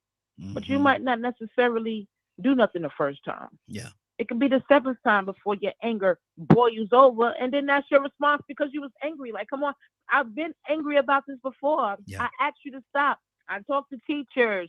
I tried to press charges, restraining orders, and it's time number 7. I got angry and I whooped your butt. You know what I'm saying? So again, I think when we're talking about anger and passion, if we're just talking about verbal communication opportunities, then have fair play. You can sound as angry and as passionate as you want to, but do not let it involve with physical actions. That's good. That's good. Teresa, what's on your heart, sis?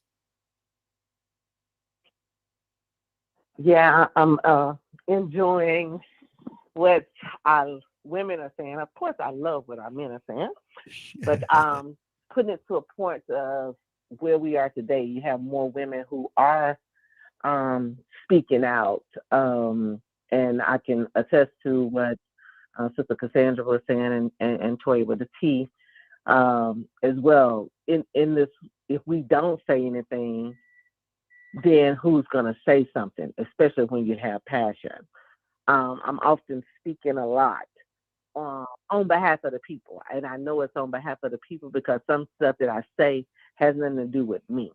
One of the things that I don't know whose conversation it was, but sometimes we have to understand, even in our passion, what is the actual intent? You know, what is your intent for what you're saying? Because a lot of people, especially this day, or even back in the day, people were speaking and it was supposed to be to help the people, but it uplifted a certain caliber of people. And if it would have done what it's supposed to do, we wouldn't be what we are today. And that's where I am always, is we carry out what the real mission was for this world, for us in this world, we would not be where we are today. It's 2023. 2023, and the same issues that were here before I was born are the same issues that that we're dealing with now.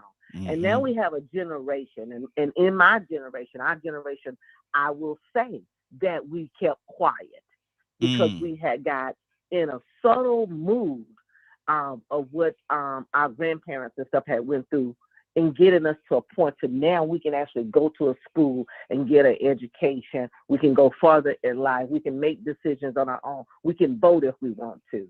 This set of generational kids are saying, what the hell?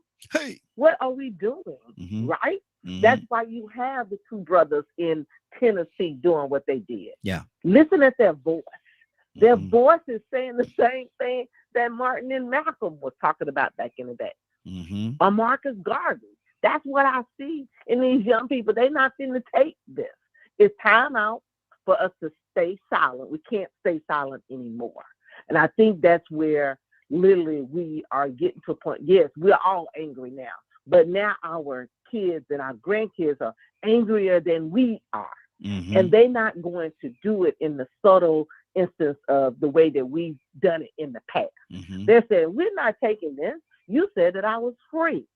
And if I'm free, I have the right to say what I want and not be disrespected. I have a right to run for office. I have a right to be in this room. I have a right to the table. But now, now they're going to have to push through. I think it's our job at this point to support them in doing it because we didn't do it, right? Most of everybody that's in an elected office is 60, 70 years old. 60, 70 years old. Now you got 27 years old. We have a gap. There's a gap between the people who've been there for 50 years or more and the gap that the people coming through saying, wait a minute, the reason why we haven't changed anything is because the same people are there. Wow. The same people are there. Now, when we talk about diversity to me is not black and white. It's thoughts. It's your thoughts. And once you get into the different thoughts of people, like hearing from the two Justins, it's amazing that those two guys' names are Justin and they're on the same page and they're in two different locations. That's what we got to go back to. It shouldn't matter that we're in Georgia because Tennessee, Florida, Georgia, South Carolina, North Carolina, Mississippi, Alabama is the same. And if we don't come together and make the change for the United States of America, it's time. I think it is our time. It is our time now, and we need to change intentionally for the good of our people. That's going to come after us. Right? Wow. So I'm going to stop right there because I'm kind of going off in a tangent and I think I'm mad about something. Are you mad or are you passionate? See? I'm so mad, but I'm glad and I'm also passionate and I'm also looking at the purpose of why we're here. Absolutely. Why I'm here. What Absolutely. is that I'm supposed to do? Thank you so much. Thank you. Thank you. And I'm going to tell y'all something. It's so good to be back, y'all. So good to be back. Rico, with that being said, brother, what's going on at 3 o'clock today? If you missed today's show and would like to see or hear the rebroadcast in its entirety, you can tune in at 3 p.m. Eastern Standard Time on www.dkmmediagroup.com. He meant entirety. He really meant entirety. That's what he wanted. He wanted to say entirety. He can't say the how to say the thing. Get your body. He can't say. He can't say. Your boogie shoes. Get your boogie shoes. He can't. Well, listen, we're going to get out of here, man. It's been a great broadcast. I got to tell y'all, man, I missed each and every one of you, man. Miss being here. Is definitely good to be back. Anybody have anything they want to say before we get out of here?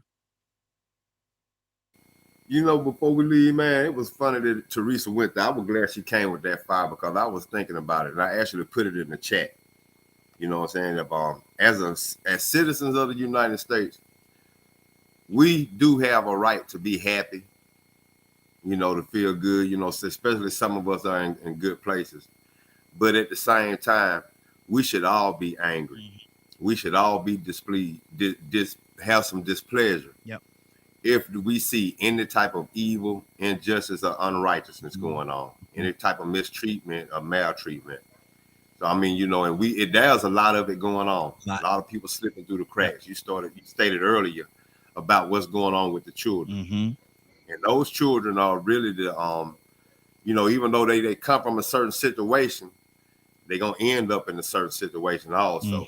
And we should be very mad. We should be very displeased and very angry about the fact that, like Teresa said, it's 2023 and we still complaining about a lot of these things, and some things are getting worse. Yeah, we are doing better. Yeah, technology is better. Yeah, we are $4 trillion to the economy, you know, but then there's some stuff that's going on that we should be very displeased and angry about. Everybody should. So if anybody's on here feeling like they have no reason to be angry or no reason to be displeased, irritated, then somewhere they might not be connected to what's going on with everybody, because I'm my brother's keeper. I see Donald as his brother's keeper. Willa, Teresa, from what it seems like, we are all activists and advocates for the vulnerable and for the ones that are displaced. Exactly. And as long as that exists, even though things might be going good for us personally, and we have no reason to be personally angry, as a people and as not only just as a race, but as mankind, like Teresa said, we should be displeased because we are living completely out of order and living in a system that has us going to continue to live out of order for that system to succeed. Exactly. Well, we're in another great broadcast, y'all. I want to thank everybody for their participation, and I learned something today, man. But still, I still have the question: is it passion or is it anger? What does it really matter? Long as we get the result that we're looking for, that we're trying to get to. Doesn't matter whether if I'm angry or if I'm passionate. Doesn't matter. Does that really matter? If I'm trying to do something, if I'm trying to save a child that's been abused in some kind of way, does it matter whether I'm passionate or rather I'm angry? Long as that cause that's being done to the child stops. If I see an old person that's being abused in some kind of way, does it matter? Does it really matter whether I'm angry or whether I'm passionate? What really matters is that we stop the pain that's being put on these people. So call me passionate, call me angry. Just stop what you're doing, because I'm going to be there and I'm going to speak out. Something happened. We ain't gonna get into that. In Dallas, where I had to speak out about something. Had a great time in Dallas. Dallas treated me and my wife very well. Thank you, Dallas. But there was a situation where I had to speak out about something that was going on with an older person. And I tell y'all all the time, man, two groups of people you're not gonna mess with around me: old people or children. You're not gonna mistreat them around me. You're not. I don't care who you are. You're not gonna do it. I'm not gonna stand there and let you do it, even if it costs me. It's okay. I'll be all right. So, again, the question: am I passionate or am I angry? Doesn't matter. I just want the results. Willow! And amen, Raheem. Amen, Raheem. Come on, let's go. Look, I just want to ask you: are you ready? It's been a week, man. I don't know whether are you ready? I am so ready, Raheem. I am so ready to receive God's word. Come on, Raheem. Let's go. I'm just wondering why Rico's smiling right now. I'm just wondering why that brother's smiling right now. That brother's smiling right now, boy. That joker, he ready. Willa, I ain't got one more thing to say, Willa. I got one more thing to say. Let's go. Come on, Raheem. I thank you, Jesus. I thank you, Lord, for allowing us to get up, Lord. Thank you, Lord, for the Passion Week, the Holy Week, Lord. Father, we thank you for allowing us to get up to see another day. Father, to get it right with you, oh Lord, to get it right with each other, Lord. Thank you for that opportunity, Lord. Father, I'm praying, Lord, with boldness, with confidence, and with expectation. Father, that you continually dwell in our lives with the Holy Spirit, leading us and guiding us, directing us and lining us up with your will. Father, we thank you for all the grace and the mercy that you bestow on us each and every day. Yes, thank you, Lord, for the protection, Lord, that you give us in advance, Lord. Father, I'm praying for the homeless, Lord. I'm praying for the mentally ill, Lord. Father, I'm praying for those who are bruised and those who are misplaced and those who are attacked, Lord. Father, I'm asking you to show up and show out. Yes. Father, I believe it. I believe your word that you said that no weapon formed against us will prosper, Lord, that we can cast all our cares on you because you care for us. And Father, we trust you and we trust no man. Father, we love and we honor you with the highest praise of hallelujah. Thank you, Jesus, for being a loving and unconditional Father, showing us how to forgive and how to forget. Thank you, Lord. I'm asking that you touch each and every last one that's on this line, Lord. Father, whatever their heart desires are, Lord, whatever they're praying for, Lord, Father, I know that you said that you give the victory. We thank you, Lord. We trust you. Thank you for Raheem, keeping him safe and his family, Lord. Keep the morning glow being successful with your message, Lord. We thank you, we honor you, and we glorify you in Jesus' name. Amen, amen, and amen. We thank you, Lord. Hallelujah.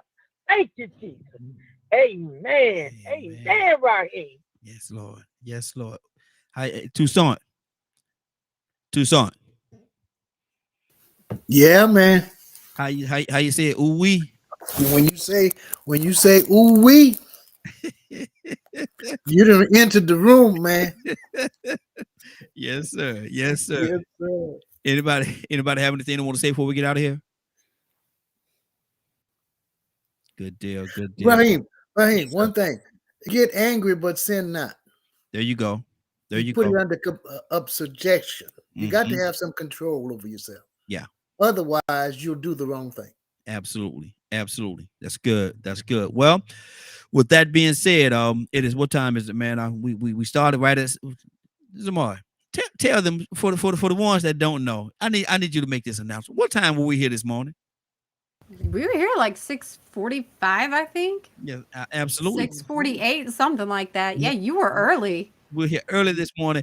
We was waiting on 7 o'clock. We was waiting on 7. We was talking and we was waiting on 7 o'clock. And like, we're gonna do it again tomorrow too.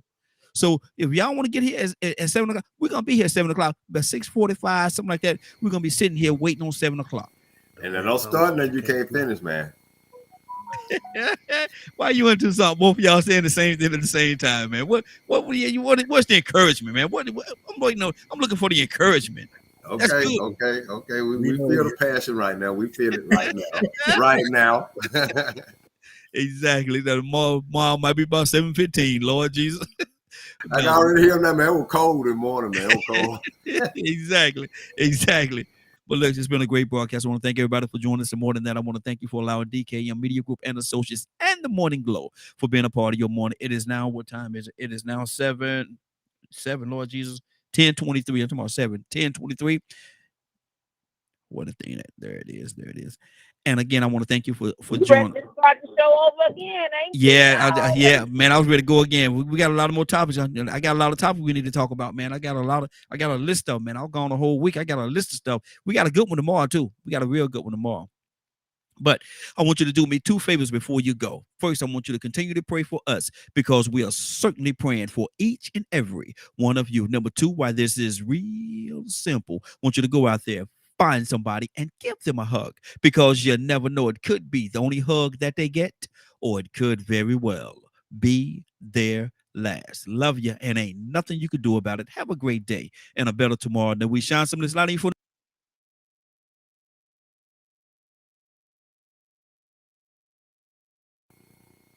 The laptop done got hot. He almost make it. I'm gonna hang around till he come back in. He almost there though. Just hold on for a second, ladies and gentlemen. He'll be right back. He's coming. Yeah, almost. He almost made it, and then it froze right at the end. That's what he get for being early. You know what I'm saying? Yeah, boy, that laptop done got hot, boy. He needed to. He been on too long. It ain't used to being early. Yeah, exactly. It ain't used to going this long. The system. I actually just had to buy a cooling pad for my laptop, so you might want to get one of those. It works really good. Yeah. They actually need it for that too, for these type of reads. Oh well, I guess we done.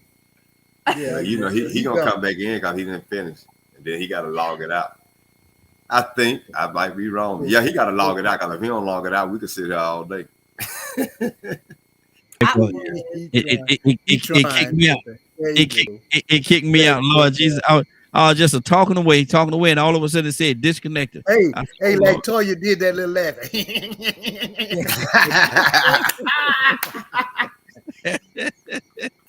Wow. How's she doing, Toussaint? Oh, man.